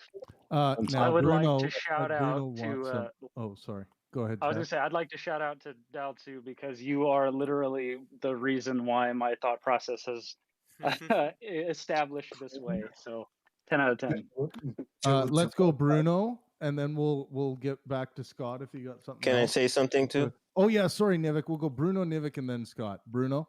All right, Chad, how can you possibly hold the position that objective things are real, hence similarities are objective, but patterns are not? Because I think patterns are a subset of similarities. I agree. So by default, they should be real outside of your mind. Patterns are a subset of similarities? Yeah. Which came first, the chicken or the egg? I guess this is where I would have to step back and I guess ask for the same sort of definitional response, because we might agree depending on how I guess you could change that idea. But yeah, I don't know how else to explain my position. I mean, Well, I understand your position perfectly. Actually, it's just Yeah. I'm trying to see how you could hold the position that Yeah, similarities because are if objective. I could jump in before Nivik, I don't understand how you can posit similarity as objective when really there are, like, I could see similarity being a concept we make up just as easy as you are seeing patterns as concepts we make up, right? Because there's nothing in the universe that says this is a similarity. A similarity is it's like how would you say it's like an abstract observation that only a conscious entity can give. So like Bruno, I don't understand how you can have similarity be objective, but pattern not be? So following that logic, could we agree under that purview that both similarities and patterns are subjective Conceptual. and not Yep. objective? Yeah, if they're Okay. both conceptual, I'm fine with their position. Yeah, Then that might make sense. Yeah. Fine. I think I'd agree with that. Cool. To Oh, Nivik. Nivik. By the way, Nivik really wanted to get in there. Yes, so let's try. I wanted to get in all day. Oh, and also before you speak, Nivik, turn your camera on. But Come on, I just thought I'd I try. do want to No, say. go ahead, Nivik. Like oh, you, so Scott, Hold can we let Nivik go first, then you? I love it. like Nivik's been trying to get in. I've got like 10 seconds to say something. Go ahead. Cool. I do want to say, Chad, I think you're getting into the realm of like Bruce right now with how like fundamental you are in your thinking. That's all I'm gonna say. Go ahead, Nivek. He's talking about of it being on the mind of naturally of No. how human beings No. are. There's a relatability Crazy. in reasoning and how objects are, and they interact with one another for us to reason. That's how we reason. We look at things in our environment and see how they interact in a cause and effect way, and we reasoning.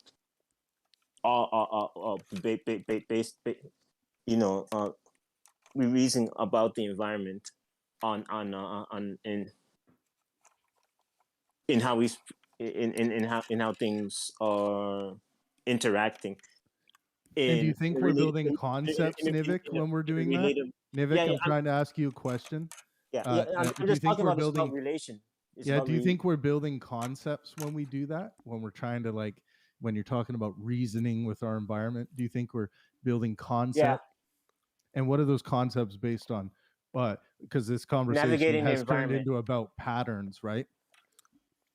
Yeah. I mean, like a pattern is just a way of just seeing one thing as another, and how we prescribe meaning.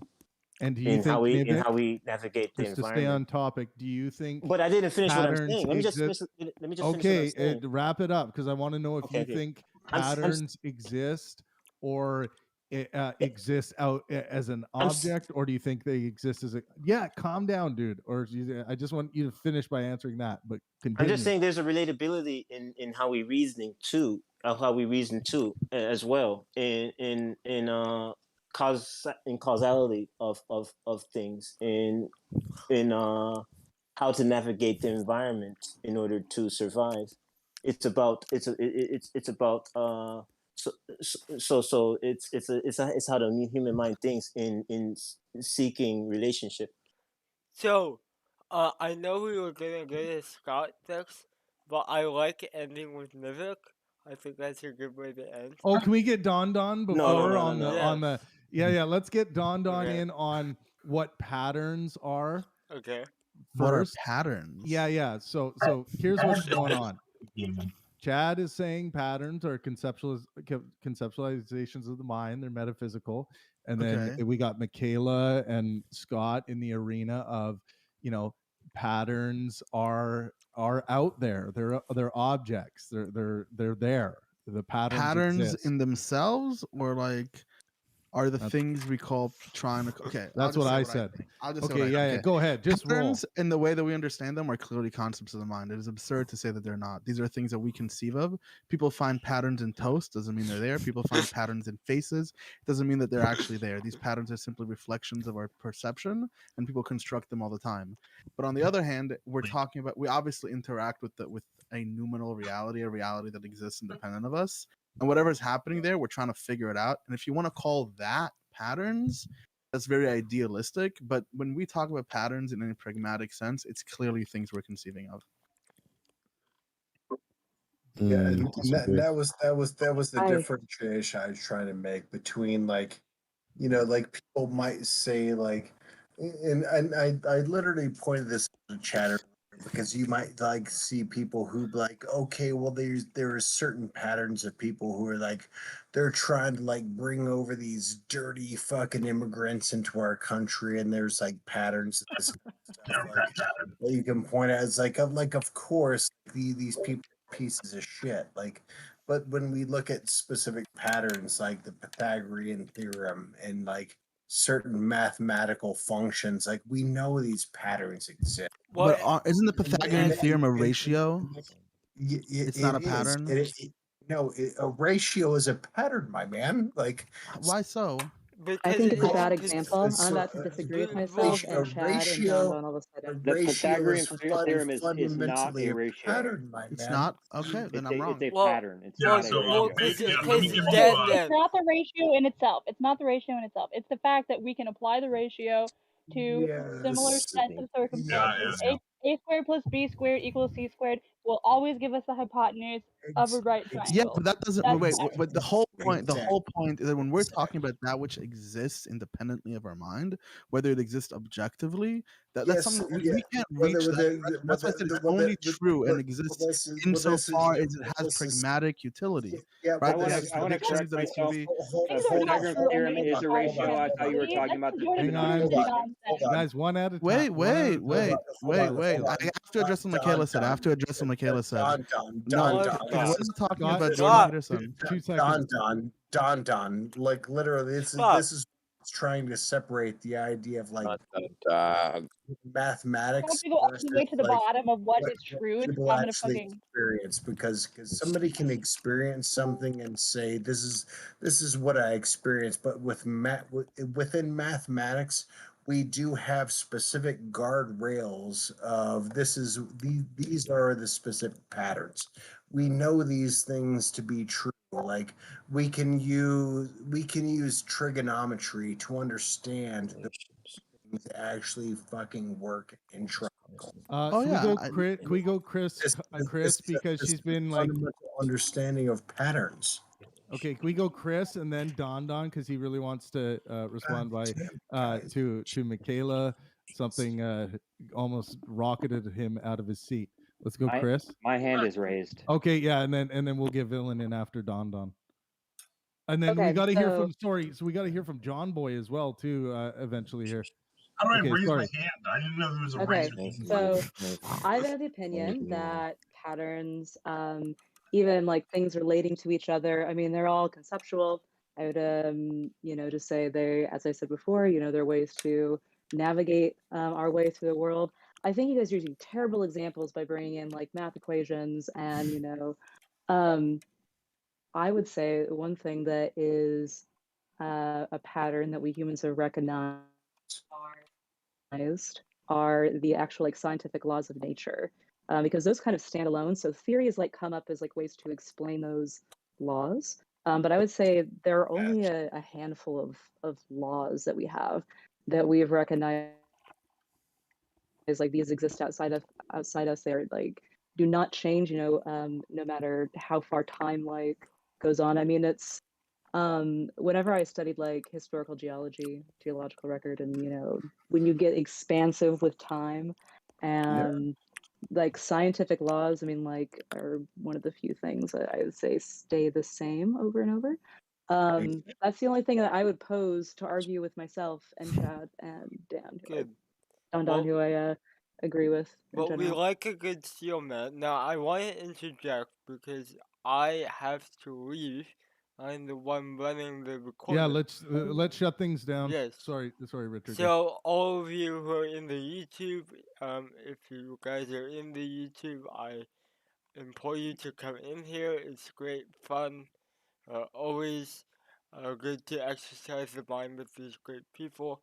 So this is a lot of fun. Thank you to all Round of of you. applause and holler for Richard. Woo! Thank you. Good Thank job, you. you killed Absolutely it. great. Right Dude, on. yeah, absolutely, dude. And yeah, thanks Sir, for you did an amazing job tonight. Fucking 3 hands up for you, buddy. Well, thank you. And where are we meeting? Down in the tab, or Yes, we should will we drop go down to to the philosophy? tab. Or okay, we'll start in the Man, tavern. yes, man.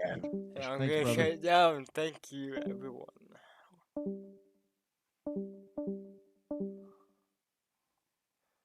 Isn't